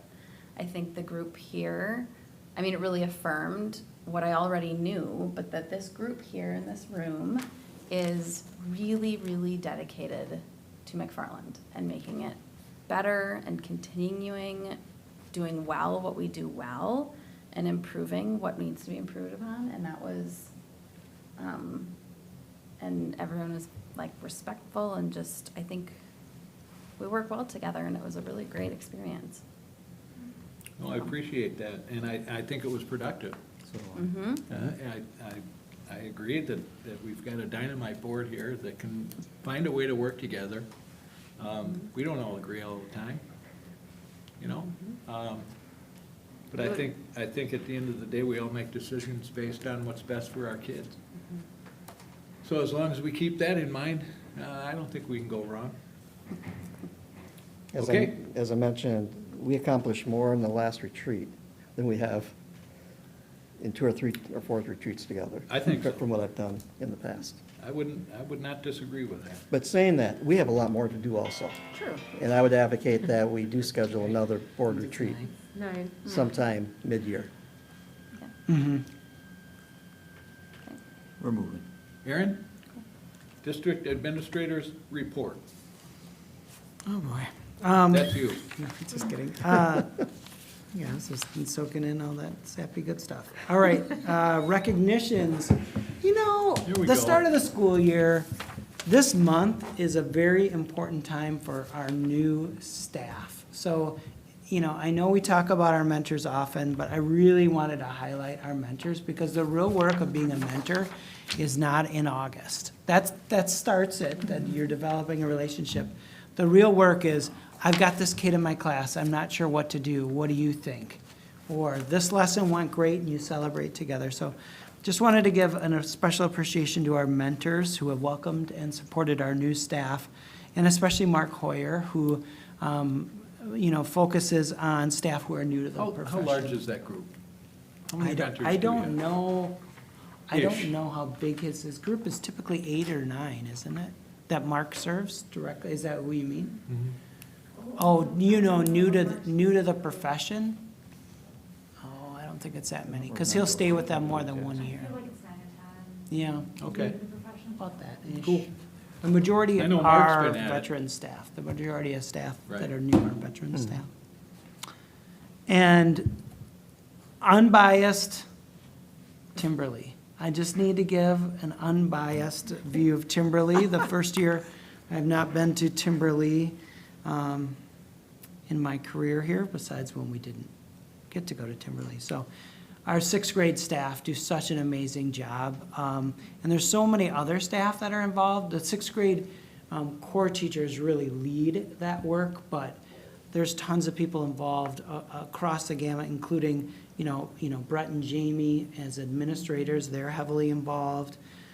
District nurse, Kristen Strong, heavily involved there, has really made it a positive and safe experience for our students. Our team leaders, so Sydney Tranel and Molly Sanders, do so much coordinating work, so they deserve special recognition, as well as a special ed team, who are really committed to making sure all of our students get to go to Timberly and have an experience. So it's really, really a positive thing. And of course, the parents and other adults, including Angie, who are there to participate and chaperone. And once you go to Timberley, you want to go back because it is such an engaging, positive I've heard, outdoor education that's exactly what I've heard. Yeah. Really Just cool. wanted to shout out. I saw even Gary Schneider came back with a niece. So pretty cool thing. Upcoming events. Oh, wait. oh, I'd like to give you yes. recognition for a second. Okay. I am so impressed with how present you've been in the buildings, how present you've been on social media. Oh, yes. And I will say my kids actually commented on the fact that some of them have never met you because we moved here later, but you're very present, and this is the first time they're seeing you, and they've even noticed, the high school kids. So I think kudos to you Good. for being out and being involved with these kids. Thank you very much. 100%. I have it on my calendar, and then Angie's like, aren't you gonna go to that building right now? Yep. It does take that, but I appreciate that. It's important. That's very good. So there's some dates and events. So Thursday, the 15th, actually was the start of National Hispanic Heritage Month, so I wanted to acknowledge that. This week, we start doing homecoming things. When is homecoming? So it's not this weekend, but the next weekend. A So, week from Friday? yeah, so they start decorating doors now Yeah. and getting ready for the parade, which is on Sunday when Matt Schenke will be kissing a pig. You hope. I think Jim Or Hickey chief. did that for a few years, too. Or the chief. But that's really exciting. Next week, there's dress-up days, there's a dodgeball tournament, there's a powder puff game, the pep rally, the football game, the dance, all that coming up. And, Angie has left us, but I would give her a special shout-out, Angie Bazan, for all of her work and many others. But I certainly know she's out in front of it, too. Tuesday, that's tomorrow, is National IT Professional Day. Didn't realize that. That's a fun little fact. There's a bunch of stuff going on in October. National Farm to School Month, which, by the way, Farm to Table as part of the Yep. community festivals coming up. National Bullying Prevention Month, so we do a lot of bullying prevention awareness with our students across the district. National School Principal Month, so a great shout out to our principals. National Disability Employment Awareness Month, along with Learning Disabilities Awareness Month. So some important educational months for our students with special needs. LGBTQ plus History Month. That was something I didn't realize, so happy to. National Book Month, which should be every month. Celebrating Bilingual Child Month, and this is one I gotta make sure I remember, October 2nd, so we won't have a board meeting before then, is National Custodial Workers Recognition Day. And we certainly have an It's Sunday. amazing custodial, is it? Yeah, You it's said Sunday. October 2nd? Yeah, that's what they tell me. Amazing custodial staff. No I kidding. mean, our Incredible. facilities are Absolutely amazing. incredible. So very fortunate for that. Yeah, our next board meeting's the 3rd, and then the 24th is our annual meeting. So that concludes my report. Thank you very much. Moving on, I think Mr. Mahoney Yeah, we've got a couple things. is gonna give us a couple of, a budget update and, go over our district cybersecurity information. Mr. Mahoney, the floor is yours. That seems fitting now that we've learned it's national IT. It does, it does. So we'll start with the, Thank you. you have an action item coming up later this evening, not much further later this evening.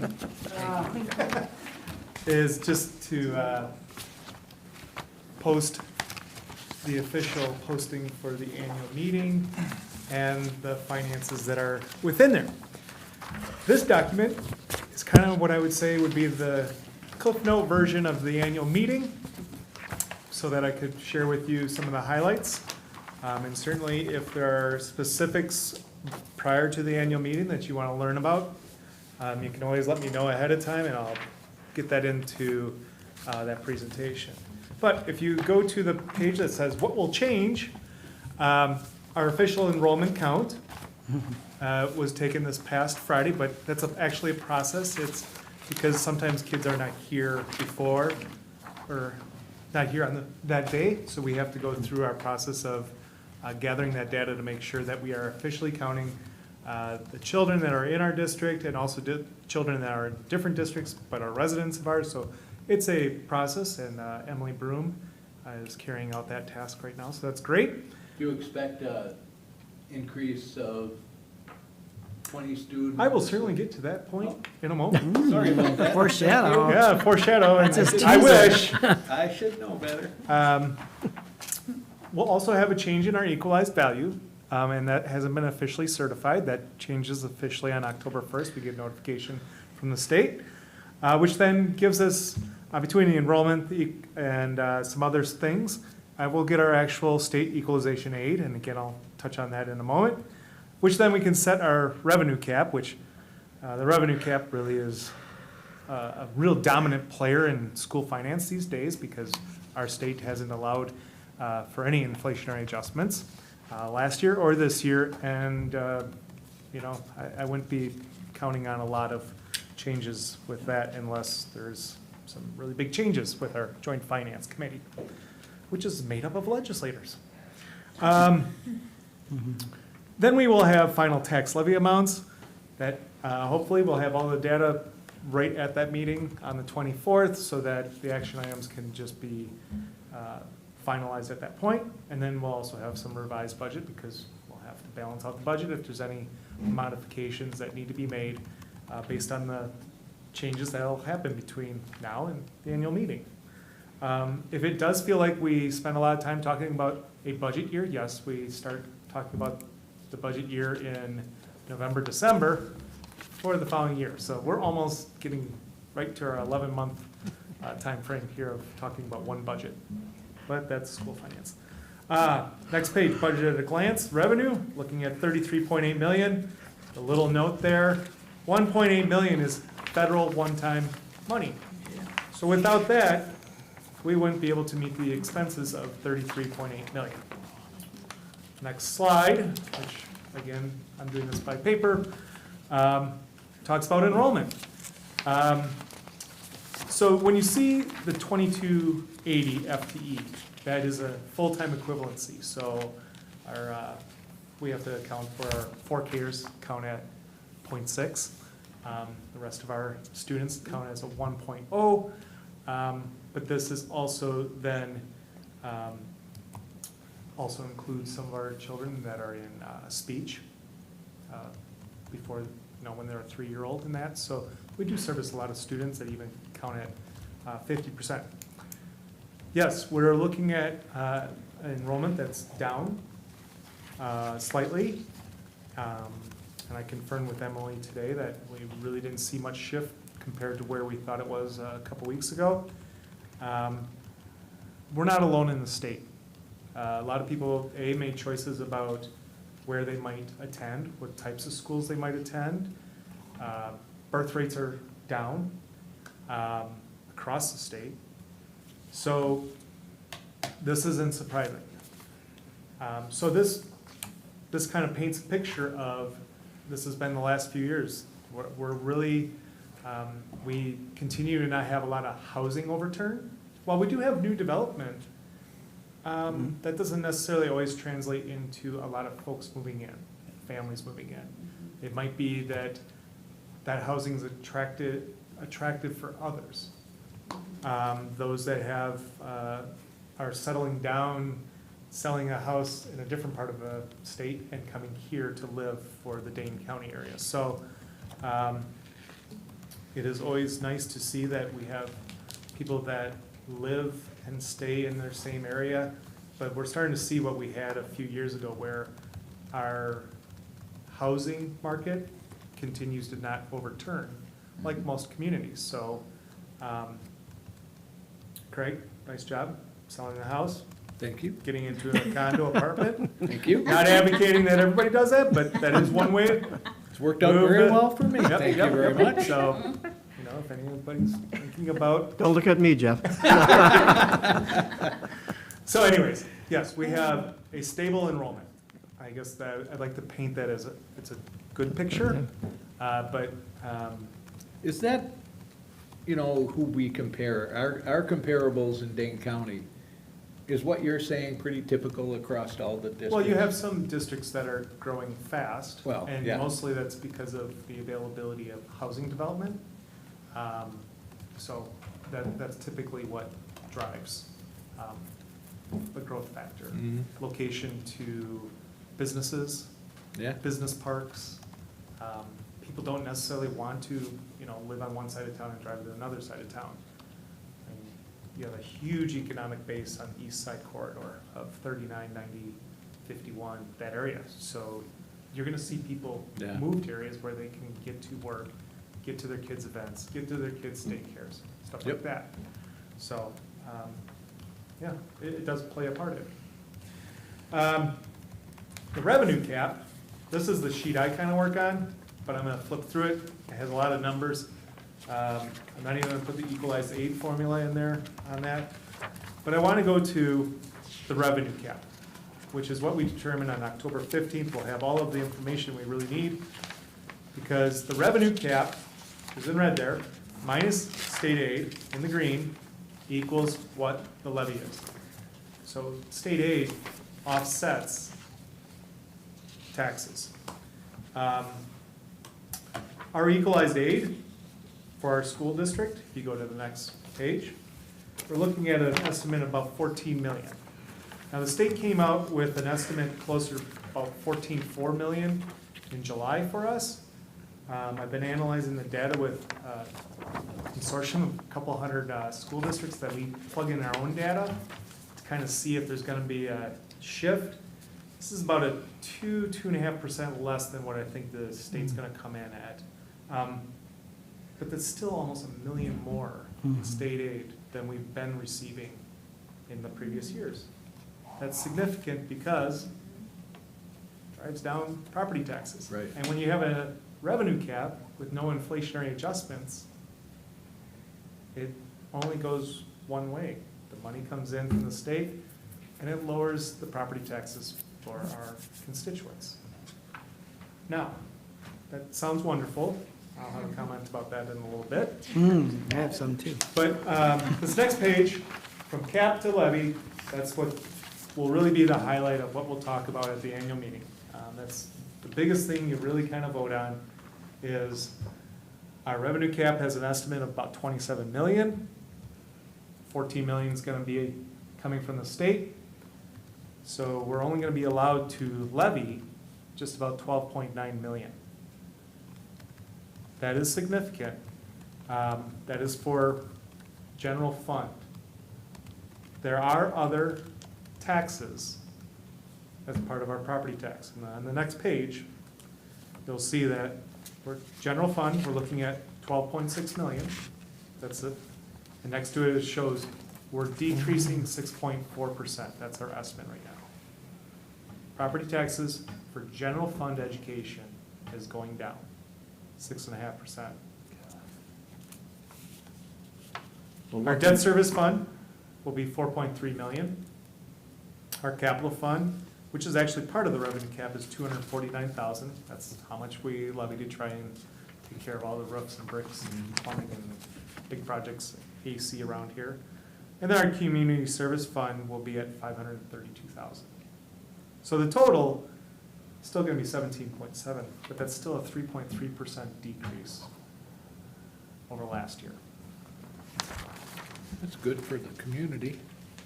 Great for all of us. Yeah. Now, the distribution mechanism, again, is the equalized value.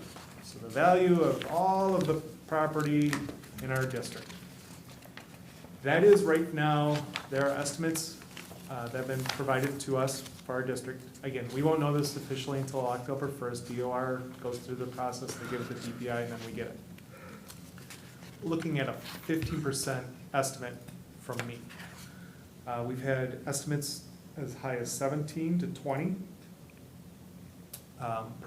in growth. Now that's partly because of just how the market for all existing homes has went up, the improvements people have made to their homes because they brought up their own value. A lot of people stayed home during COVID and did do some improvements.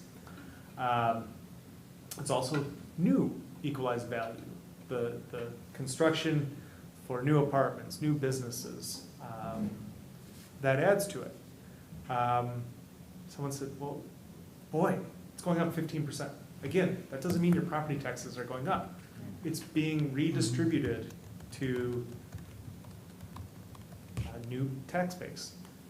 Now, if your value, if the average of the district goes up 15% and yours goes up 5%, you're gonna have less of a share of the piece of pie for the levy. Likewise, if your property goes up 25%, there could be more that you'd be paying. I haven't gotten the details yet on this, but quite a bit of this increase is new property values for new construction. So that does help even take away some of those that had, let's say, 17, 18, 19, 20% growth, and if the average was 15%. So again, the best thing we can always remind folks is it's about the levy. Equalization value distributes what portion. For instance, if we have 5 of you and all of you had 20% of the property of our 5 board members supported that 17 million. You could divide that 17 million by 5, and that would be the share of the community. Now, if Tom went out and decided to triple the size of his home, and his share became 30%, each of you would pay a little bit less and he would pay more. It's a distribution mechanism. So when people start, sometimes people talk, oh, my house value went up so much. Well, help them, remind them that it's a distribution mechanism. And you can drill it down to 5 people, 2 people that own all the property. Sure. Kind of just share with them the shift. So in the end, then you approve a rate per $1,000 of value, and that's an equalized rate. Remember, the equalized rate is for our whole district. It gets sort of muddied when it gets down to your local level, because it becomes an assessed value, and then it becomes an assessed rate. We don't really need to get into that as a school board. It really ultimately doesn't really change much of the factors. It's just a different rate. So, $8.85 per 1,000 is the lowest I've seen in, this is my 19th year presenting this here. So that's wonderful. But my key takeaways on the next slide probably are not It's a shocking bit of a here. downer, you know. Maybe they're a little opinionated, but, you know, our state continues to not let us adjust for inflation. Joint Finance Committee said, use the one-time federal funds. Now, there are some districts in the state that are out of one-time federal funds. There's 39 of them going to referendum in November, which one of the leadership members on the Joint Finance Committee, Feensville, recently stated, fine, schools should have to go to referendum and decide what their taxes are gonna be in their school districts. Well, one of the reasons why Governor Thompson put this in place many years ago is he recognized that not all communities and all school districts could always come to agreement, but he recognized that all districts would do well if the state kind of helped make sure that there's inflationary adjustments. Well, that's kind of went away. So, right now, we have a short-term tax benefit. We have a long-term fiscal cliff coming, unless the state comes to the rescue with new ideas on how to finance schools, or even just some inflationary adjustments. DPI has put forward their 23-25 biennial budget, just like everybody in the state puts their budgets forward. Unlikely, we'll have to see how the elections go, And we'll have to see how the reality of the 23-25 state budget goes to get us there. What would you anticipate, a couple of years maybe? So I'm for certain that obviously this year we're balancing out. Yep. 23-24 will balance out. I would say 25-26 we're probably into a portion, plus any of the reserves we've been able to hold back for, because we are using some one-time money that's federal funds that has to be used in a certain time frame. So 25-26, funding that budget would probably need us to go to referendum. Now, here's a great thing. We've always passed our operating referendums. Back in 2004 we did. We did another one with our capital one. We've had a history of almost 70%. Yes, So, approval. and, you know, I think there are some districts that are doing things like, we'll maintain our revenue, our levy through upping our levy for our capital debt. And there are some things you can do to kind of maintain, so then you don't feel like people are gonna spike. I'm a big believer that this is the table we are set. We'll manage through the next couple of years with our one-time funds. And we've had success with our community, and it's better for us to be able to show them we've used the one-time funds that we've been asked to use. And now, you know, you've had a couple of years a break because there were no inflationary adjustments, and we'd like to keep the current programming they have. So I think our community can really buy into that still. I don't think this community has changed I in the don't, last I 20 don't years. either. And we've always shown that we don't go to referendum until we absolutely need to go to referendum. I mean, our district has gone less than most over the last couple of decades, Yep. for sure. And I think the community appreciates that too, that we don't cry wolf.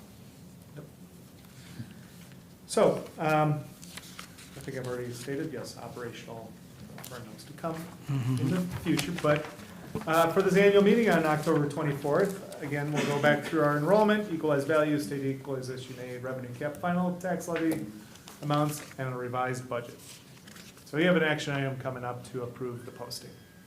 Any questions about this document? Just a couple things, Jeff.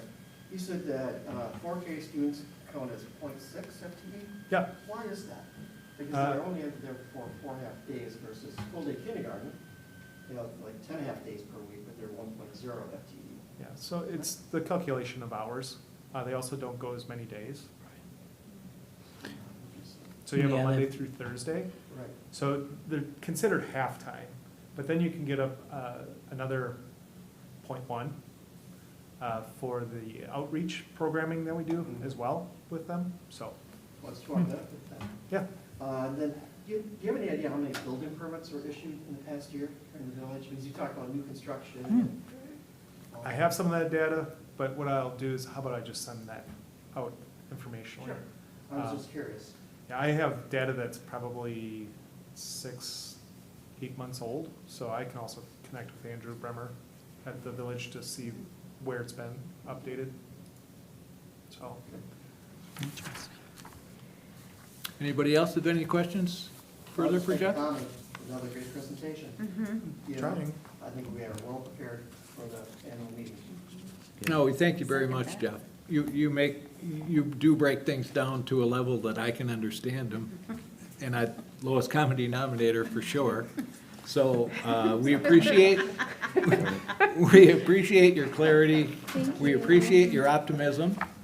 You know, there's a lot of gloom and doom out there these days, and it's not necessarily all bad news. So, kudos to you. Thank you. all right. Well, there was a board request to have a little conversation, presentation about cybersecurity. And this does look like a lot of slides, but actually earlier today is about another 12 because I've presented on this topic at numerous conferences in the last couple of years, just because, well, you kind of know, we had a little bit of an incident ourselves.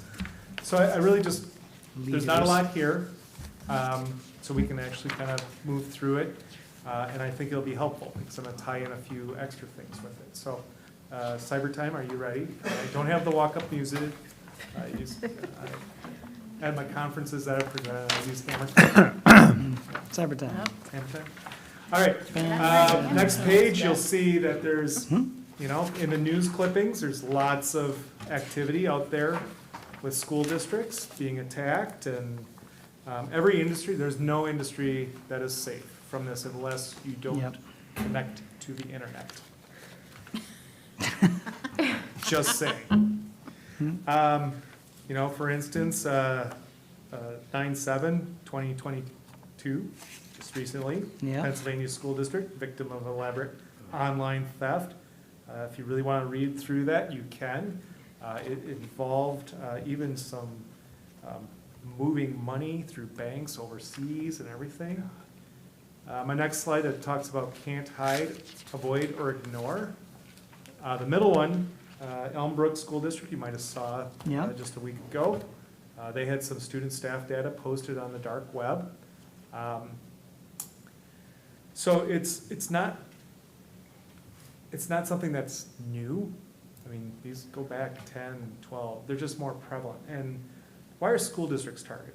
Student and family information, because some school districts don't keep their student and staff and family information in a secure location. We have student ID, we just have a lot of information that is in a lot of systems. You have employee information, we have retiree information, we have payment and bank information. There are districts that don't have cyber loss prevention plans. Some districts have small IT staff amounts, not that they're short or anything, we're just small amount serving. You know, the standard industry is, you know, 100 or 200 computers per staff member in IT. Well, we're closer to about 1 per 1,000 of staff to a number of devices. And when you think about that, we're full of a bunch of experimenters and learners. We have students and staff that want to have new programs, have us open up the world in different ways. We have students that are really intrigued by technology. Sometimes they're trying to learn a little too much. And some of these attacks can start from internal problems. So that's why districts are targeted, and some of that's my thinking for the last 25 years in this business, and some of it is what they put out there. So what's ransomware? Ransomware is an ever-evolving malware designed to encrypt files on a device, rendering any files and systems that rely on them unusable. In other words, you're frozen and you're going, oh no, they have my bank account. Not good. They are malicious actors. Yes, they are called actors. I call them terrorists that are looking to make some money and then hopefully be nice actors and give you an encryption code back so you can get your data back. The next one is phishing. What is phishing? That's kind of nuts and bolts of that is, hey, there's something wrong with your PayPal account. You made a charge for $950. I can help you if you contact me. Great. What was your credit card number you used? Blah, blah, blah, blah. Oh, I seem to feel that I can't use your credit card. It looks like something's distorted. Can we go on your computer and have you allow me to, you know, help you get the right program on your computer? Boom, your computer's useless. They have your information, whatever it might have been on your computer.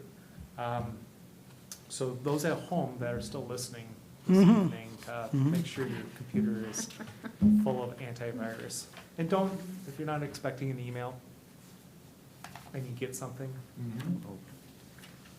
call the phone number on the back of your credit cards. Don't respond online. Yeah, no, this next one. So because I think this next everybody's one's good. fishing. So we had a direct deposit authorization request recently just come through. And it is asking someone in our business office to get ready to start the process of changing their bank account.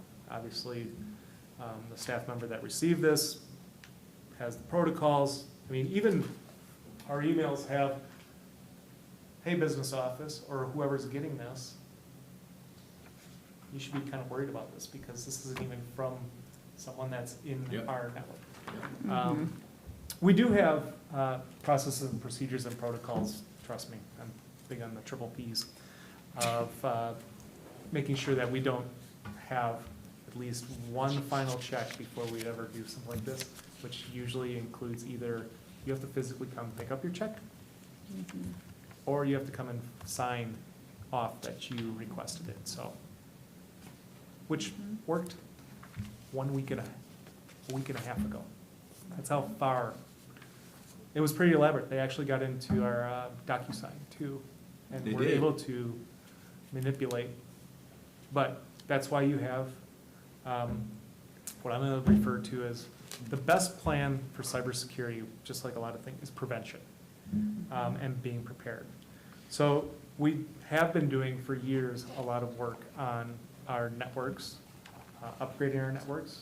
We've had a lot of protocols in our business offices not to keep social security numbers, birth dates, things like that in spreadsheets. I mean, years ago, we used to transfer data to the federal government with everybody's social security numbers. Yeah. We don't even keep those on our hard drives. So all of, anything that's student-related or employee-related is kept in the cloud, out in server farms that are designed sort of like Fort Knox. Now, we can't stop if someone gets into, where Infinite Campus's systems are or Skywards, but that's their job, is to protect our information. We want to be the people that use it, and not spend too much time protecting. So prevention is key, and prevention is really about fixing any known security flaws. Don't wait. Implement multi-factor authentication. We've started to do that in a bunch of our systems. Many of you know what that is. It's, when you go to use your bank account, you get another text back and you got to punch in a code. Same type of thing. That's very important. There'll come a day that students will have to have some sort of MFA, multi-factor authentication. And most kids, probably middle school, high school, understand what that is, but our elementary students use our networks, and sometimes they're really smart. And sometimes they answer things that they shouldn't. Those commercials on TV are hilarious. Exactly. What is my 401K number, Mom? Yeah, I should use that. It's kind of, get your stuff off of search. What are we, on our website, what do we have links to? Oregon School District had a situation that wasn't so much about taking and wanting money, but there were students that were getting put out onto the web, dark web, and information, because there was so much on their website about their students, that they could do some things. And it wasn't, so there's just malicious people out there. That's kind of the challenge in a given day, is none of us are creating this. So there's people out there that are just bored and bad, I think.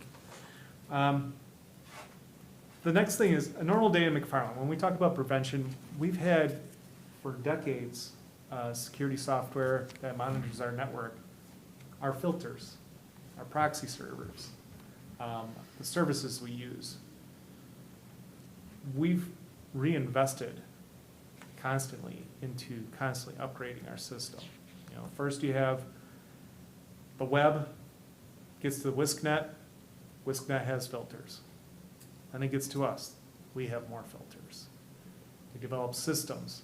We have our whole system being monitored 24 hours a day for potential attacks.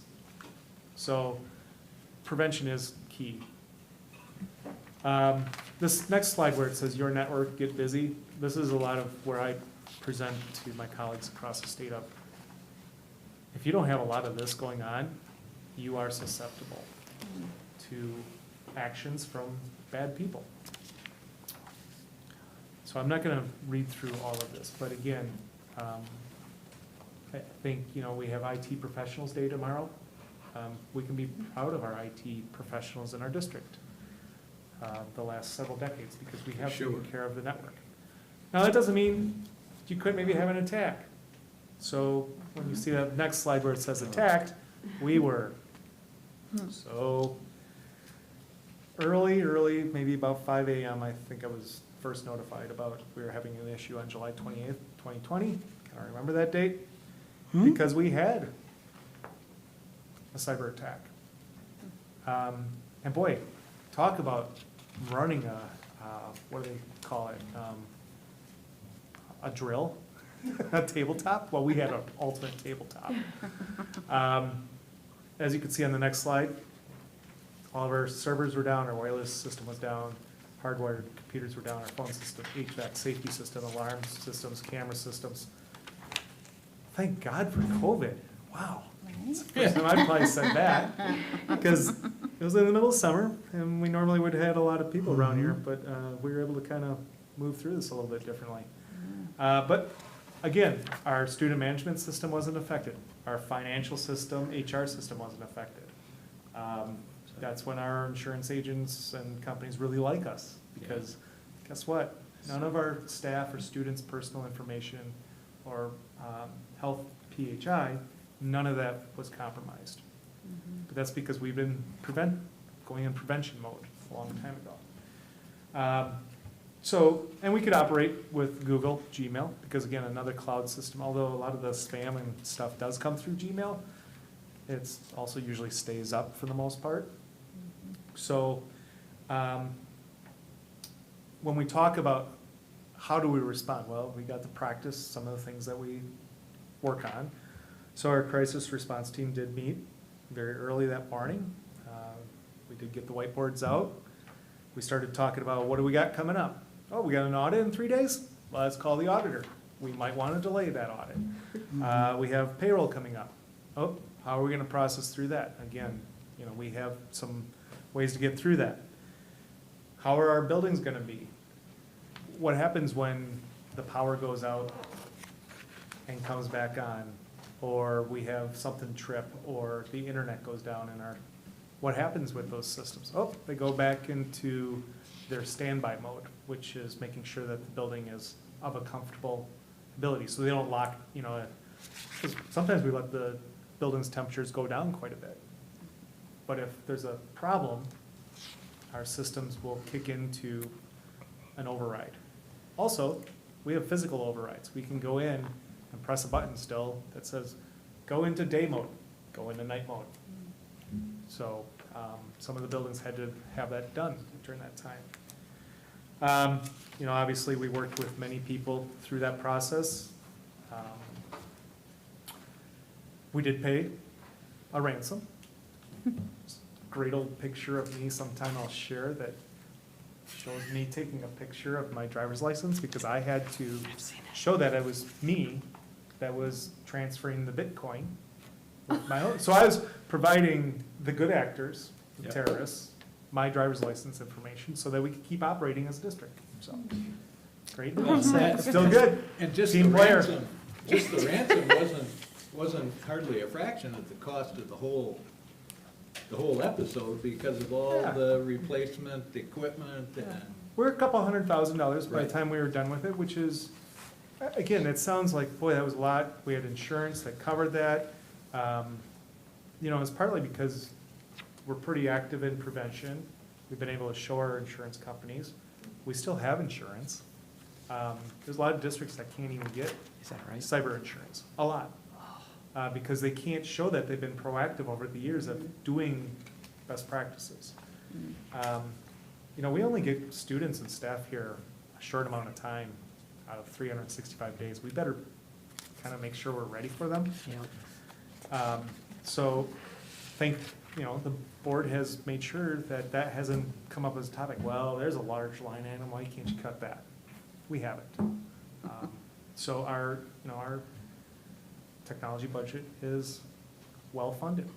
Now, while we paid $23,000, Garmin Industries was hampered by the same actors, and it's nice of them to give them $10 million, so that we only had to give them $23,000. So, but They got Garmin for 10 million? Yep, yep, so if you look at you can always look up the story, it's pretty unique. So they had a similar,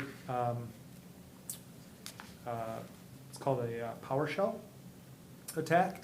So our network actually had the PowerShell piece go into our system on June 26, 2020. Then they came back and tested on 7/23 to see if it still worked, and the system had found a leak. So our system had been compromised already for a month.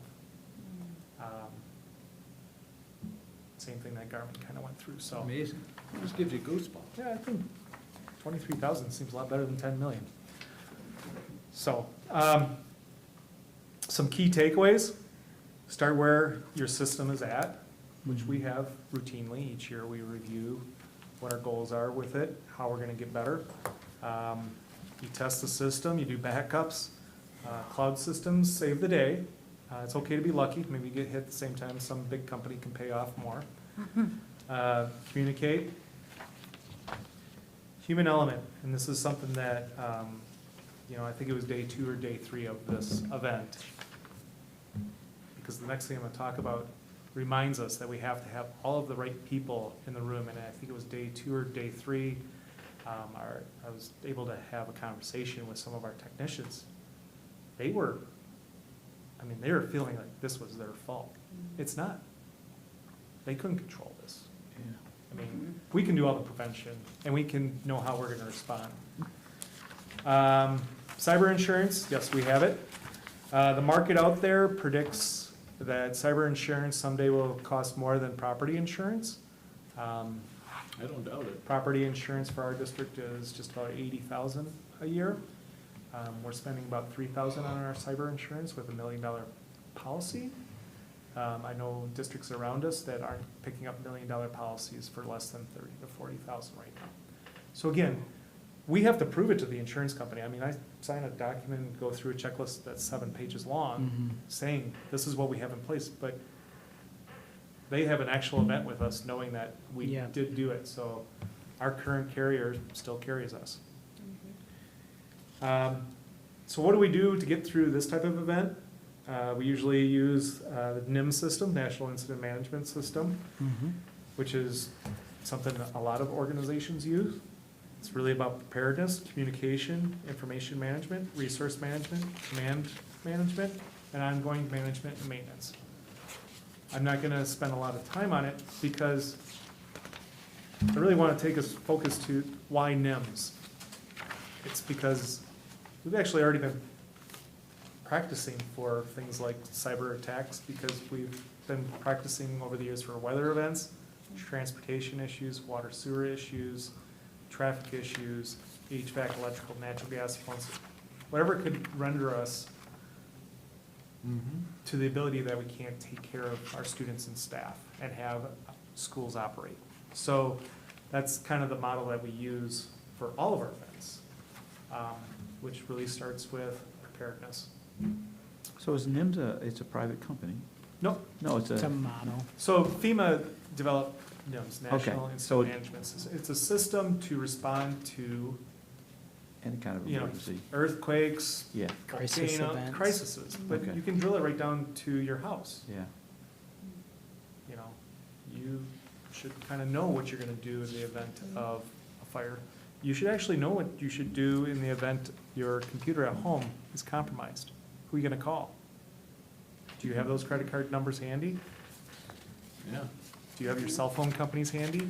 Stuff like that. So you can drill it down to the lowest incident. There's always gonna be steps to it. For instance, just 2 weeks ago, night before first day of school, there's a significant issue that occurred that affected lots of communities. Yeah. And a lot of people are like, oh, the internet's down. Boy, That's what we were. must be a school district's network again. I'm like, no, if you can see the phone still lit up, our internal is just fine. Yeah. But then you go to pick up your cell phone and you go, ooh, that's bad. Well, you know, US Cellular also uses Charter's network. That's how they connect all the towers. So Aaron and I and Bill Faust, Not this Aaron year. Folsick and I started meeting around 5:30, started talking about the next day. Because would we be able to offer a communication plan? Could we, how would we go through the next day? So we started to sit down and meet about, okay, what steps do we need to take to start school or delay school? Thankfully, by the time we were done in about 45 minutes of that meeting, we were all back online. Yep. So, something that we have been planning with Hoyos Consulting, a member of our community, and someone we've been working with the last few years. You'll see this little graphic. Our hospitals and clinics and a lot of other organizations, including now soon, starting this Friday, our school district will have a backup that's beyond US Cellular as well. Aaron and I have been working on this project for, Aaron Folsick and I, the last couple of years, to get us to the point where we can get our network to have redundancy that's based off of air fiber. So if there is a fiber cut, which there's gonna be another one, Oh, yeah. we can still operate. So, I'm happy to send you out this document if you wanted to ever look into some of the resources that I gathered this information from. And I'm always happy to answer any questions. Thank you very much, Jeff. Does anybody have any comments or questions for Jeff before we finish our business here? Thank you very much, Jeff. That's really good. Really good. Okay, so we'll move on to, I think we have a couple action items left. We do. I think we're to the McFarland Youth Center Yes. Memorandum of Understanding. The administration recommends approval of the attached memorandum of understanding between the McFarland School District and the McFarland Youth Center. I will add that this is something that's kind of been a year-to-year, just rollover kind of approval process. So, I guess I would look for a motion to approve the memorandum of understanding between the McFarland School District and the McFarland Youth Center. I can do that. Thank you, Bruce. I'll second it. Got a second, Megan? All right. Any discussion? Okay, hearing none. All those in favor, please signify by saying aye. Aye. Opposed? Motion carries 5-0. Okay. That was fast. 1 second here. Next is action on notice of annual meeting and budget summary to be published prior to the annual meeting. At this time, we seek board action in approving the attached budget summary to be published prior to the annual meeting that will be held on October 24th, 2022. This action item is necessary at this time so that proper notice to the community is posted. Do I have a motion? I'll make that motion. Thank you, Kate. Second? I'll second that. Bruce, thank you. Any further discussion? And that will be held right here, the annual meeting? Correct. Okay. Anything else? I just have a question. Is it typically highly attended by the No. public? Unfortunately, no. We might get a person or two that is interested, but Okay. generally not. And we notice it just like we do others, you know. Jim so- Hickey will be there. Jim Hickey will be there. Yeah, he's always trying to give us a raise. Okay, hearing none, all those in favor, please signify by saying aye. Aye. Opposed? Motion carries 5-0. And I would look for a motion to adjourn. So moved. Tom, second? I'll second that. Kate? All those in favor, please signify by saying aye. Aye. Opposed? Motion carries 5-0, and we are adjourned at 9:50. One of our later meetings. Yeah. Yeah, I never Thanks, Jeff. promised a Drive 1-hour careful. board meeting like Dr. This was Anderson a did. good and one. didn't deliver, but- This was a good one. Lots of Yeah. info. The, This was not gonna be easy. well, it's been a month.